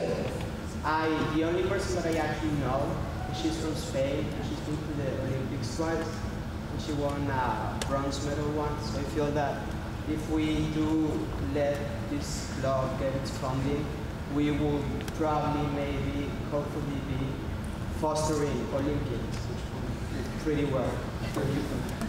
Oh, so it wasn't actually a question. It was good. That was very good. Sorry, Senator Lopez. That was great. Senator Byrd. Senator Shoup would like to be added to the speakers list. Senator Byrd is next. Senator Conrad will be added as well. Go ahead. Just so happens that a week and a half ago, I went to a trampoline park. And it's extremely dangerous. We had to sign all these waivers. I had to give up my license. I had to do all this stuff because it's extremely dangerous, and I did get hurt. Yes, my neck. Never mind. My neck. Anyway, I see the urgent need to fund a coach due to the fact that there is danger involved. It's a very serious danger involved. I know when I went to the trampoline park, someone left every half hour with a serious injury. And this kind of trampoline park is not the same as them. Theirs is far more dangerous.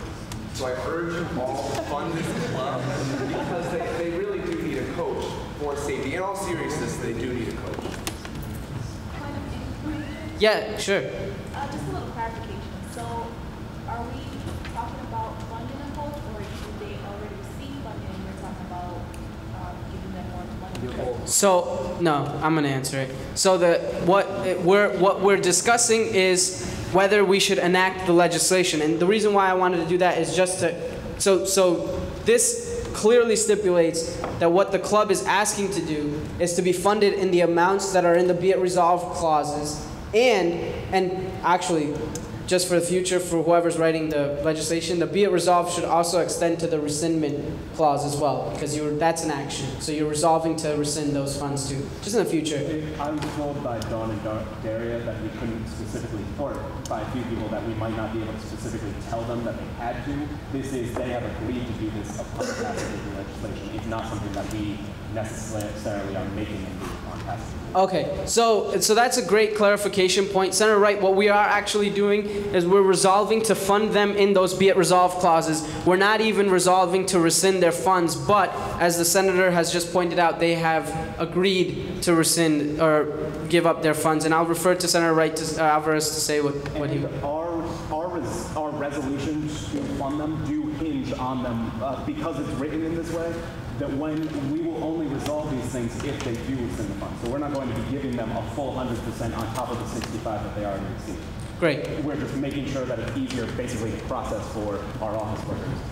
That's why it's written in this way. Great. So Senator Wright, that's what we're resolving to do to answer your question. And Senator Alvarez, thank you for your clarification.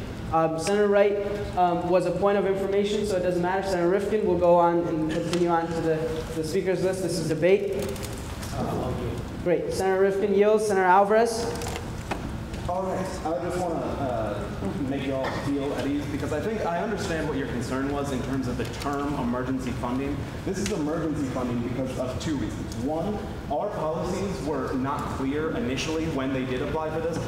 It's an emergency because every single year they've applied through our funding system, received 100%, and never foresaw anything like this happening. They also emergency in, as he pointed out, that they do need a coach. This is something that you need safety measures taken for and trained on. And it was also, we overlooked in our own policies, our own funding board, overlooked the area in which they could be brought up to a category B for their facilities, which we have done every single time in the past. So I understand what you're saying as though they're not competitive, whatever, but them not being competitive is not the way that we are supposed to be looking at this. That is very subjective. Oh, they're not competing, therefore it's not getting our name out there, therefore it isn't worth it. We fund through Funding Board hundreds of clubs that aren't competitive. This isn't about the fact that they're competitive, it's about the fact that they are a club that would have and should have received the full 100% through our normal funding policies, and they didn't. This is just addressing the fact that they didn't get what they should have per our own funding policies. Is this legislation saying that it will be $2,700 for the coach and $3,200 for the reserve facilities for a total of $5,900? So the point of information is referred to the speaker, and so I'll yield to Senator Alvarez to yeah. Yes, and it was organized in such a way for, again, Dawn and Daria requested it that this be the template for future ones so that it's clear the process. Sure. Just to, and you might want to refer to this sure. part when I ask a question, but is the way that they've submitted this, does it break down exactly why that's the amount? I mean, I'm accepting that that's the amount, but sure. Like an hourly rate the coach is charging, or well, I'm just curious why if the coach owns the facility, this is something he pointed out, why do they have to pay him really two separate amounts? I mean, logically it would be together. Right, and what I will do is I'll yield to the chairperson to answer that question, why this classifies as two separate entities of funding. In regards to why, I mean, you have whatever prerogative you want to submit legislation how you want. I guess that's kind of the reason. But in regards to why they're separate is because you can't make a legislative request for something like that. But one thing I'll just add is that it was originally a Category B because it was all in one request and was cut to the lowest denominator, which is why it was originally a Category B, just to clarify what Senator Alvarez was saying on the fact that Funding Board had overlooked it, which we did not. Sure. So I was hoping I could have the trampoline member answer my questions. So sure, yeah. Yield some questions to people. Sure. My question is, how many people signed up for the trampoline club at the Involvement Fair? And my second question is, how many freshmen, if you know if they're freshmen or not, signed up for the trampoline club? I yield both questions to the representative from the trampoline club to answer. Right, so this semester we did not be involved in the Involvement Fair. Just because our funding was denied, we did not expect to be funded for this semester. The reason why we are... No, go ahead, continue. Sorry. The reason why we are applying for emergency fund is because if we do not get the money today, that means we are done for the semester. I can tell you what we have done in the past at previous involvement fairs. Freshmen will have an influx of about 40 freshmen that will come within the first week. Retaining wise, it's around 20 to 30 kids are the core group. Thank you. Great. Comptroller Price for debate. So first I would like to point out that other groups were cut due to this established policy by the Funding Board last spring when these announcements were made. Other coaches were funded 65% because of the whole bumping them down to the lowest deadline. And I did have groups come and appeal to me, which Trampoline Club could have done. But more importantly, I would like to point out that this request, about that, is actually against our policies. A request is defined by the policies. It's a single event or a single equipment request, and this includes two. So legislative requests would have to split these up individually. Thank you, Comptroller Price. Yes? I have a question for the representative. Sure. Why did you guys not appeal when you had the opportunity to? I yield to the representative from the Trampoline Club. I don't have the information for you. I'm just the event coordinator. You'd have to talk to our COO and CFO. Fortunately, they're in lab right now. All right, thank you. But they did send somebody. Anyway. Senator Neo Rana, Sergeant at Arms. Rana. So, first of all, I'd like to say everybody's doing a great job with the debate. Now, I'm just going to clarify a few things for you guys. So when they first initially applied, if I'm correct, they had a coach, they had transportation, and then they had reservation. Now, at that time, because of the policies at the time, that entire application gets pushed to D or E. I wasn't sure. I'm not sure which one it was. D. So that means that two parts of the application, which are technically B, were bumped down to D because it included transportation. The new policies, which we enacted last week, Senate, have allowed for that to be split into a different requisition. Now, the second thing to consider, like Comptroller Price mentioned, a legislative request is usually for one requisition. This is for two requisitions of two separate things. And by our policies, we're only allowed to, or a group is only allowed a single legislative request per semester. Third thing, to clarify what a legislative request is, once again, we call it emergency funding. There are a few things for that. Emergency funding can be either, or legislative requests are things that a group may not have anticipated prior. So for example, if they came up with an idea for an event over the summer and the budgeting session is already passed, legislative request is the option. If they have funds or things that they didn't anticipate, legislative request. So let's use the word emergency a little bit loosely, because it's not necessarily an emergency as it is things that may not have been anticipated. It doesn't have to be necessarily a time-sensitive thing. It just might be something that wasn't accounted for during the original application process, or wasn't around during the original application process. Point of information. Sure. If this is in violation of the finance Funding policies? Tier 2 funding policies, yep. then are we even allowed to vote on it? Yes. Yes. You're allowed to break rules. Well, I'll refer to the chairperson first. What? He asked if he could, just because it was against the Tier 2 funding policies, are they allowed to enact this piece of legislation? The answer to your question is yes. If you would like to explain a little bit. Yeah, you can pass what you want, but ultimately afterwards the president has to sign off on it as well. Okay. And the comptroller. And the comptroller. I'll yield that. You want to get on the speakers list? Yeah. All right. So, Shane wants to get on there. A point of information, Clark. Yep. Yes. What will happen to, and I think you'll have to refer this question, but what will happen to the club and the people of the club, just to put everything into perspective, if we deny it? I'd like to refer to the trampoline member, the member from the trampoline club. Excuse me. Right. So if we do not get approved today, our club gets shut down for the semester. Now, what does that do for us? So we say we apply for next semester to get funding, and it starts up again. Our numbers will be very little and basically coming from the start. Our coach, our facility, since he's been with us for many years, he will probably stick with us. But that trust issue is, that trust bond is broken now. Great. Yeah. Would the trampoline club be able to continue if just the facilities were funded and not the coach? I'd like to refer to the member of the trampoline club.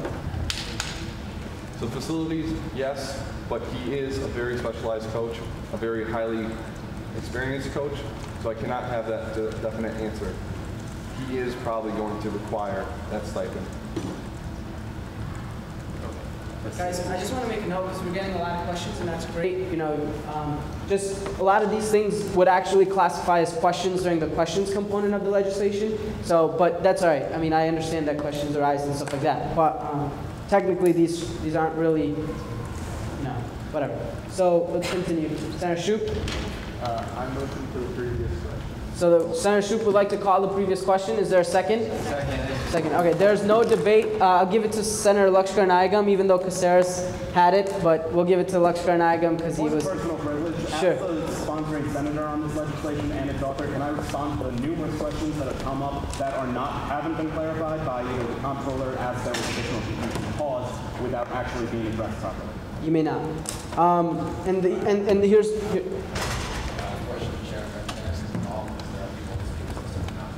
Sure, so the decision of the chair has been questioned. So what that means is, I don't know if you're allowed to do that, but let's just go with it.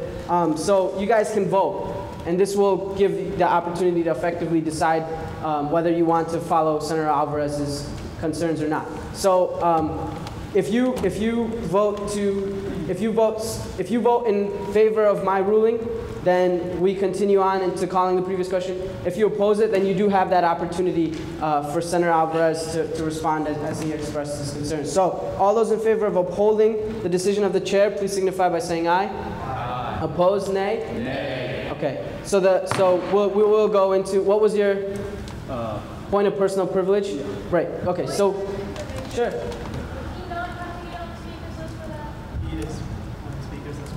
Other people. No, the point of personal privilege, you can interrupt anybody at any time.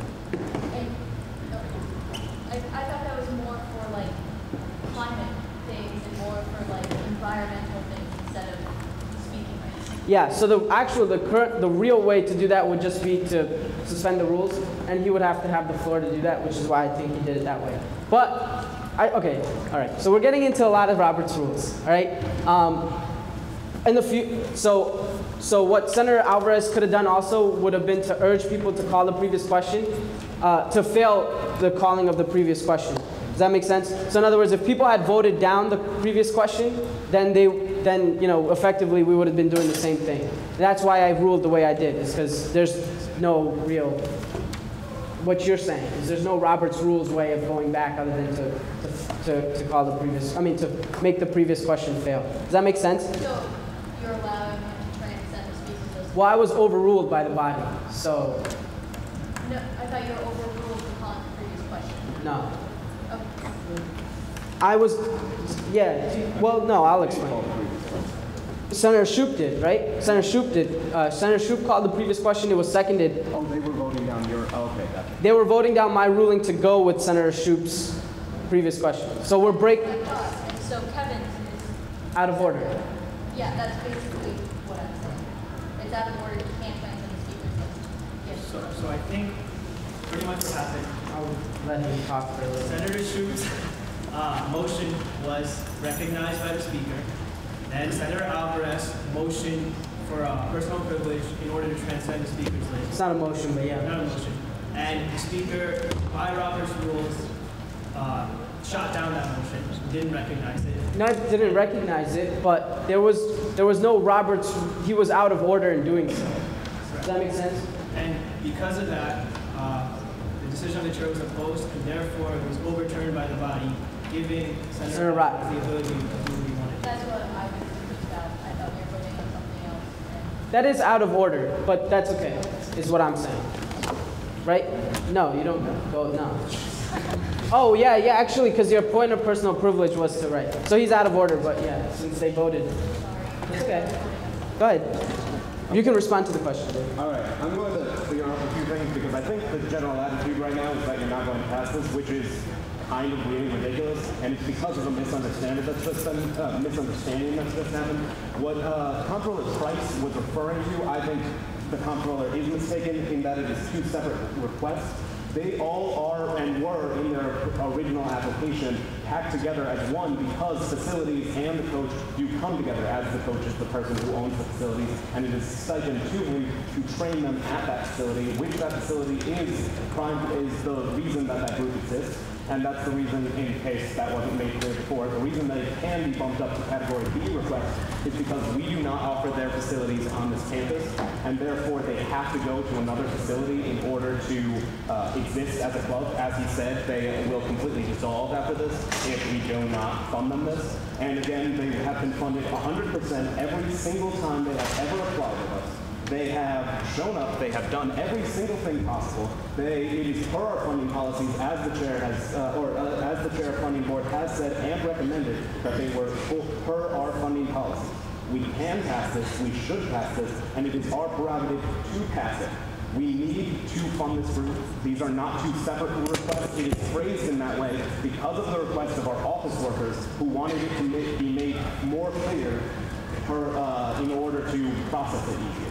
That is the only reason that it is written in such a way, which I guess I shouldn't have made that template that way for their request, but we need to vote yes on approving this funding. So if this previous question is called, you should be voting yes on this, as the funding board and the Senate has every single other time that they have ever applied.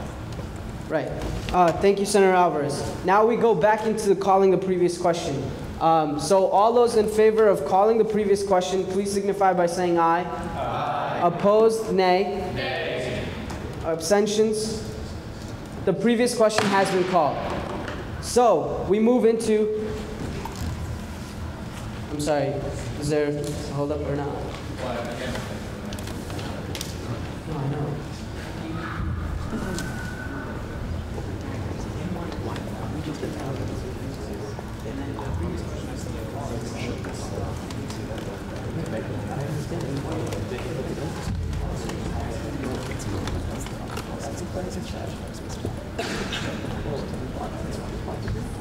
We're going into a vote, so if you want me to not recognize the motion, tell me now. You can tell me now. Okay, so, and Senator Shoup, this is no disrespect to you. Senator Alvarez, this is no disrespect to you. I'm going to withdraw my recognition of the motion, and here's the only reason why, and I normally would never do this. The president and the comptroller, or the comptroller is not on the list, but the president is, and the president has some concerns that he's talked to me and seems to have some funding policies, and I think that it's worthy of the body to hear that. And I understand that this is it seems like a transgression of executive authority, but I'm going to continue, and Senator Shoup, I'm really sorry again, and this is no disrespect, but Senator Conrad, you do have the floor. Senator Conrad, which one is? Oh, I'm sorry, Senator Conrad. Yeah. It was mentioned earlier that we may consider just passing the facilities. I do not believe that that is something that we should consider at all. We should be just considering both the coach and facility, and we should pass it, not only because it would not allow the club to exist for a whole semester and thus decrease its participation next semester, but also because the coach would be extremely important for the club to exist. Personally, my mom is an occupational therapist, and she deals primarily with spinal cord and brain injuries, and she deals with patients who have not had proper coaching and have had different types of accidents, such as trampoline accidents. And if you are injured, it could impact your entire life. And while it's an important club on campus, it should be coached in the proper fashion. Great. Thank you, Senator Conrad. Senator Caceres. Next. I'm sorry, Conboy. And what was the last one that I? Ortiz. Great. Thank you. I'm an advocate of voting yes for the funding for this group.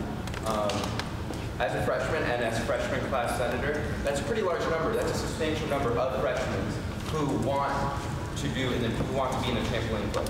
And so I think we should pass this. It's cool, you know? Like, this is what UConn's known for, you know? We have skydiving club, we have trampoline club, we have different clubs here.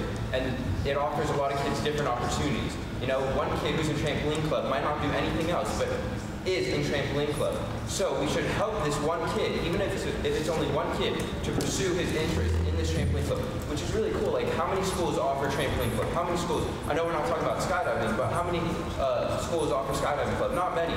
And so I honestly believe that we should vote soon. It is 9:06 p.m. We've been here for quite a while. And so I hope that people can support me and the Senator Alvarez, and push for this funding for the trampoline club. Thank you, Senator Caceres. Senator Chairperson Manfredi. I think that emergency funding is for situations like this where the club would not be able to continue for the rest of the semester if they were not allotted this funding. Trampoline club has been active as long as I've been at UConn. Every year, every semester, people join, and I know a lot of people who join stay with the club. They do retain a pretty good roster. I think that maybe if we're in violation of the policy, just to ensure that once we give them money, they keep money, we should separate it so we're only funding their reservation. However, I think we should wait to separate that until after the president and comptroller have spoken, because I think they're pouring through the funding policies as we speak. But I'd like everyone to think about that. Point of information. Yeah. What are the point of information? Yeah. Senator Lopez. Could we look at the legislature? I'm sorry? Could we look at the legislature? Sure. It'll be up as Senator Chaudhary speaks. Senator Chaudhary yields. Senator Rifkin. Okay.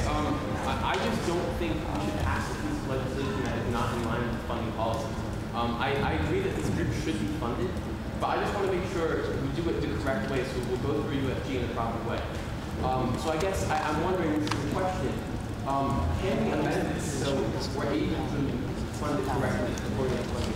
I'll yield to the comptroller to answer the question. The question, Comptroller Price, was whether the legislation can be amended to make the legislation in accordance with the funding policies. And I'll give her. Thanks. So I think this is a little bit of discrepancy. I personally don't think that it can be amended because I don't believe it's the same event. I don't believe it was handled appropriately. But if you're looking at it, you know, it's up to interpretation. If you're looking at it as the club needs this and it's grouped as one single event, and then it would be one request, then it doesn't have to be amended. So if we pass this as it is right now, would it just get rejected along the line if we have to sign it or approve it? I don't think that's a good way to work I think we should solve the issue here. I don't think it should then come to Ed and me and we make the ultimate decision. Yeah. Would we be able to split these two and then... The option, are you asking whether it's in your prerogative to split the question? I'm asking not whether it's in my prerogative to split the question, I'm asking if we did, would it then be able to go through? I just wanted to go through if we pass it smoothly. You can't split it because they can only submit one legislative request. I'll yield to the comptroller to make the same point. Yeah, so you can, as per the funding policies, you can only submit one legislative funding request per semester. And you think there's no way that we can amend it now so it would be in line with funding policy? I'm saying it's up to interpretation whether this is in line with the policies or not. Point of personal privilege. Sure. The legislature says it's not separated into two legislatures. All the money that will go both to the college and the facility are like set into one legislature. So how is that to be the case? So that would probably be a question, and the way that I would answer that question is to yield to the comptroller to answer why she considers it or how she's interpreting this legislation. My personal interpretation is that this isn't one request, it's two separate requests. One is for a coach and one is for the facilities. If it was a single event that they were trying to get funded, that would be one request. But I see it as two separate ones. As President Cushing pointed out, the definition, however, for a request is only under Section 4.1, not under the legislative funding. So if you look at the requests as defined in legislative funding, you could technically define that as you wish, in which case these two things can be one request and abides by the policies. Point of information? Yeah. That's okay. Comptroller Price, I'm just offended with you. Do you think, I guess my blunt question is, if we pass this as it is right now, do you intend to sign it? Point of order. This is not the question and answer section. Point of information is to clarify information that is not clear. question, I mean, the comptroller is not something that we can do, and it's also not something that is appropriate for us to do in general. Senator Alvarez, I disagree only because the information, the question at hand refers to the legislation that we're discussing. So I'll allow the question to the comptroller. You want me to answer on my intended actions? Yes. If you want to. I would, as I just explained it out, yes, I would sign it if that's what Senate agreed upon. No, that's okay. That's what this is about. Can we get back to the speeches, please? So Senator Rifkin was done. Porshane.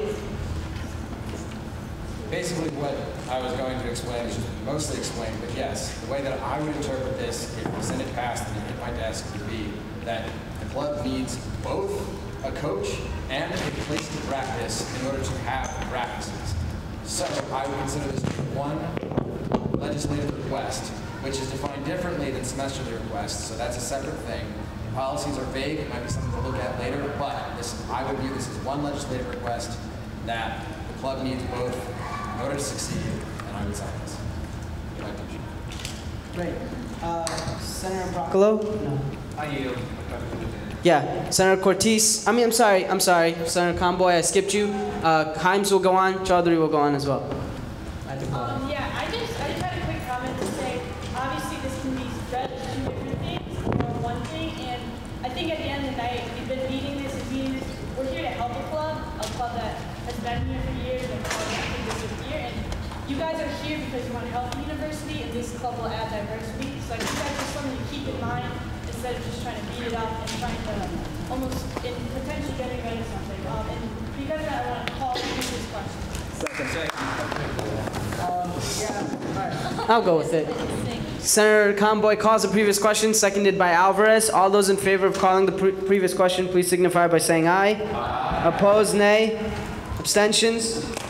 The motion passes. So the previous question has been called. We go into the question, which was an act concerning funding, trampoline club.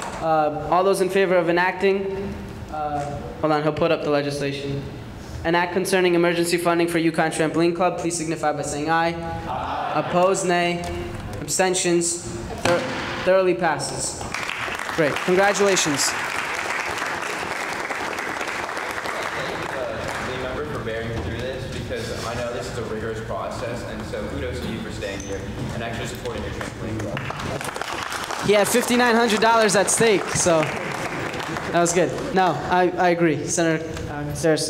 We're done with our legislative agenda. We have an important discussion element today. I think it's important with respect to the student recreation at UConn. It'll go much quicker than that. Let me just say, with respect to all of the legislation today, you guys did a great job. That point of personal privilege, he was actually questioning the decision to recognize the. Awesome. Perfect. He was actually questioning something completely different, but that's okay. So you guys got through it. That was great. Congratulations. What I'm going to talk to you guys about today is student recreation at the University of Connecticut. This is an important issue. I'm going to try and go very, very quick considering the time. Can I get the mic, the other mic, please? This one's like falling apart.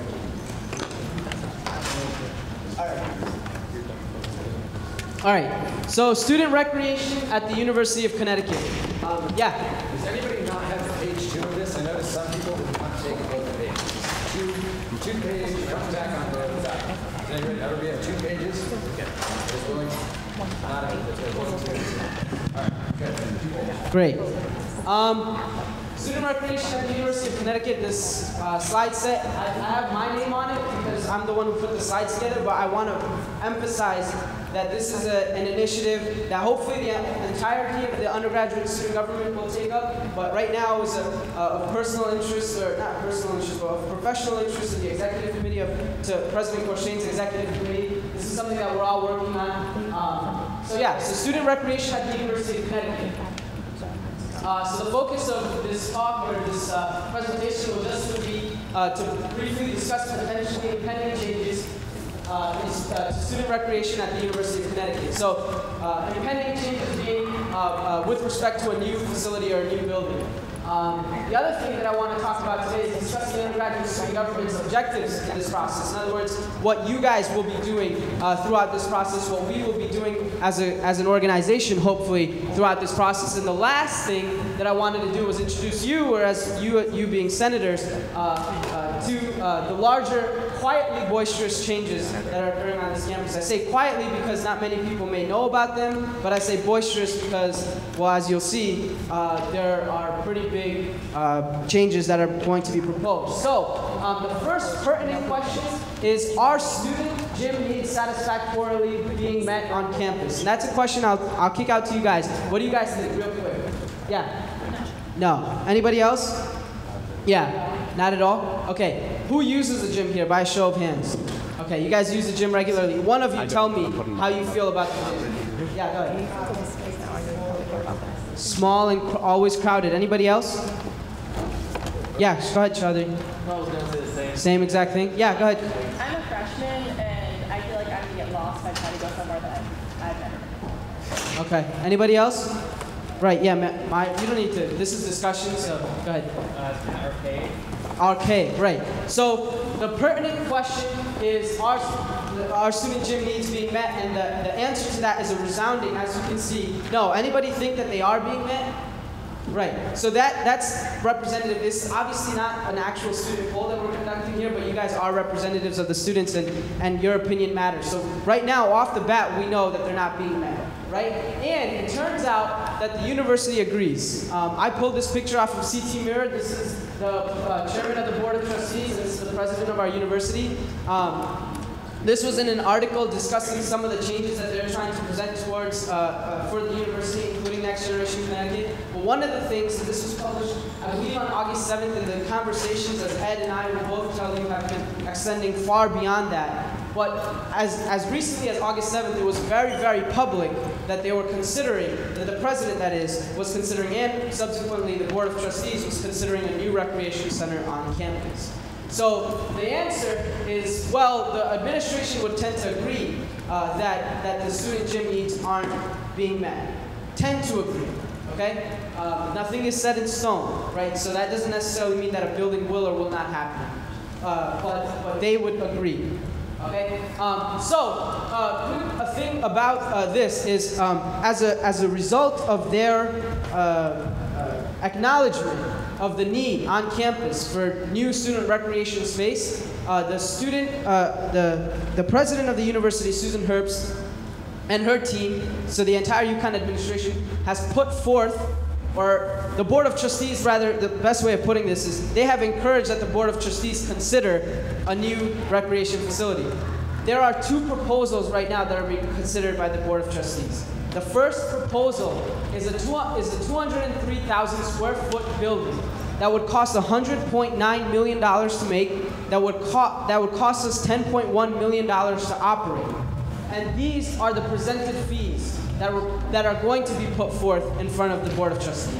$488 a year or semester, a year for undergraduates, $361 a year for graduate students, and $361 for our faculty and staff members to pay into this building. Are those extras to what we're already paying for gym fees? That's a good question. I'll try and answer that in questions. But the answer is, I don't know. It is in addition? Okay, in addition, new fees. So, thank you. And the second proposal is 160,000 square feet, so substantially reduced in size by about, exactly 43,000 square feet. The cost would drop to $83.2 million. The operating costs would drop to $8.5 million a year, and the fees would reflect this drop in cost at $412 for students, for undergraduate students, in additional costs a year, for $305 for graduate students, and the same fee for faculty and staff. So there are two proposals at hand.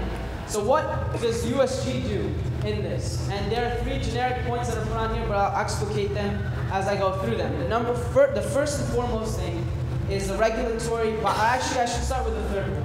is whether we want to endorse opposition or a proposal. In other words, do we want, as an undergraduate student government, to put an endorsement on either a proposal, a specific proposal, either the bigger building, the 160,000 square foot building, or do we want to endorse opposition, or do we want to, in other words, oppose the construction of any new facility on campus? It's one thing that's worth mentioning, because the fee is usually an issue of concern.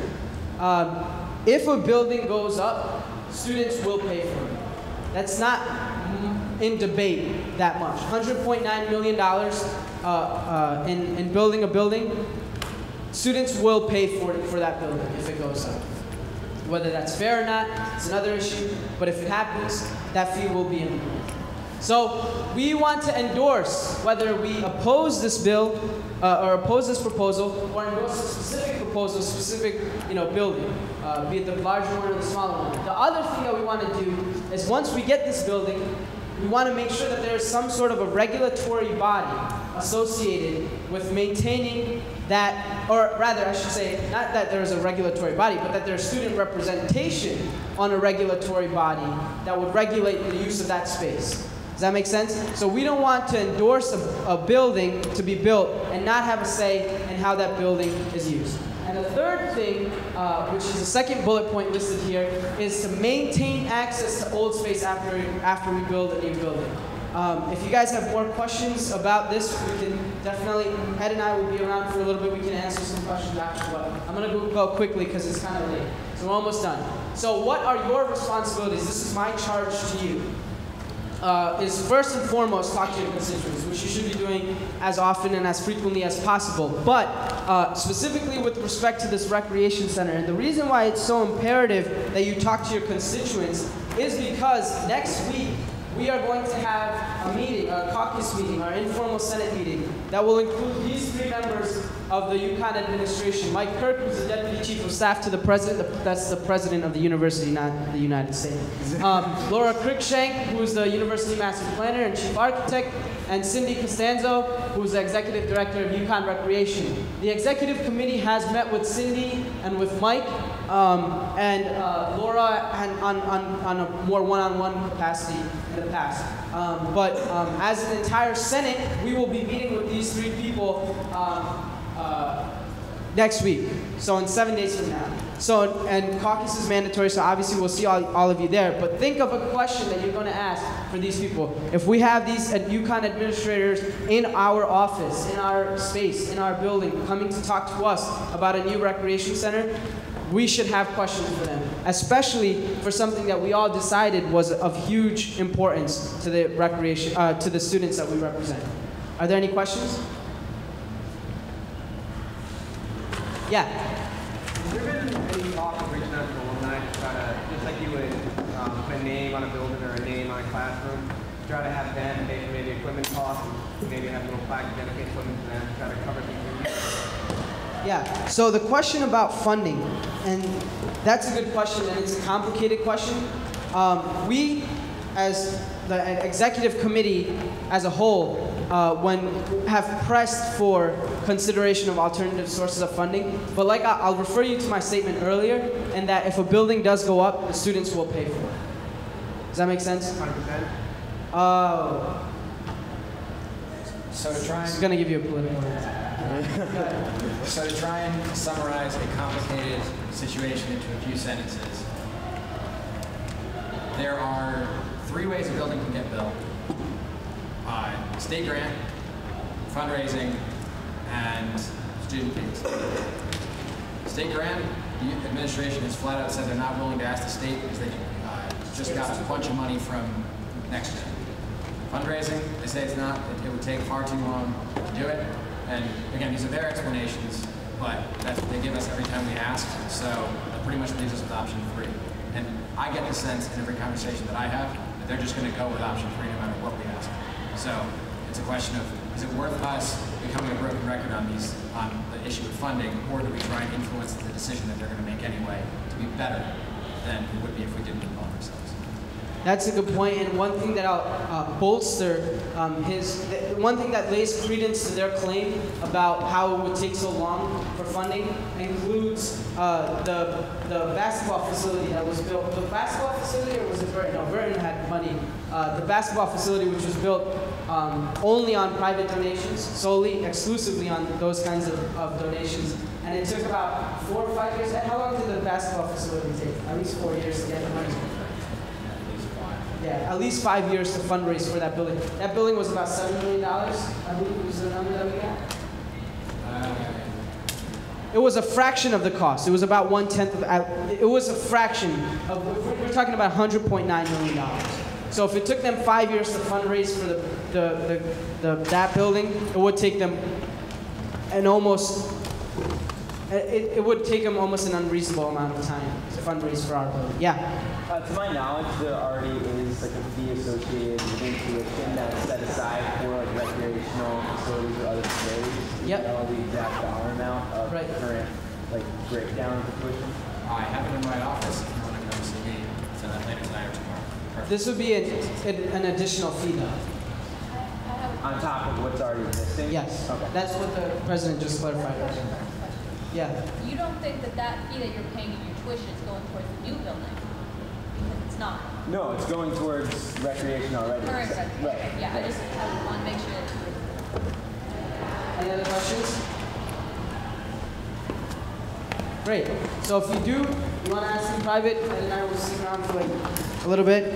And the executive committee as a whole. Thank you for fixing this, whoever did. We'll continue with our meeting. Anybody else for discussion? Seeing none, we move into announcements. Anybody with an announcement? Yes, Chairperson Himes. Every Senate. Oh gosh. Okay. Yeah.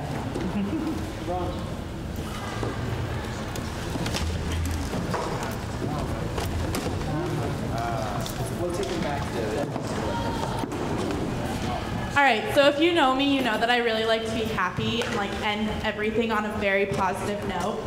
So this was just sent to me by one of my advisors, so I'm going to read it to you. Look at the stars. It won't fix the economy. It won't stop wars. It won't give you flat abs or better sex or even help you figure out your relationship and what you want to do with your life. But it's important. It helps you remember that you and your problems are both infinitely small, and conversely, that you are a piece of an amazing, vast universe. Have a good night. Anybody else for announcements? Yeah, Chairperson Innes. I just want to reiterate the fact that there is a Scholastic Standards meeting on Thursday. So if you guys want to come with me, I really don't like going alone. That would be great. Chief of Staff Giardina. I just wanted to remind you from my report, in case you guys forgot, Bark for Beer, October 4th, not this Friday, the Friday afterwards. You should all be there so you can meet with your constituents. Yeah. Should have an email tonight, so you all get that. Sure. Go ahead, Maria. Hi, all of you who are residential centers, you need to be going to your area council. Go to your hall directors and ask them when they're meeting. Go to the meetings. Thank you. Anybody else for announcements? Yeah. My area council actually meets at 6 o'clock. This is more important. I'm not but you have to be at Senate. Yeah. But we can work something out later. Anybody else for announcements? Yeah. I just want to announce that it was his first day and he just got a piece of legislation passed that he was sponsoring. Great job. Anybody else for announcements? Great. Adjourned at, I don't even know, 9:23. You guys were awesome. Good job.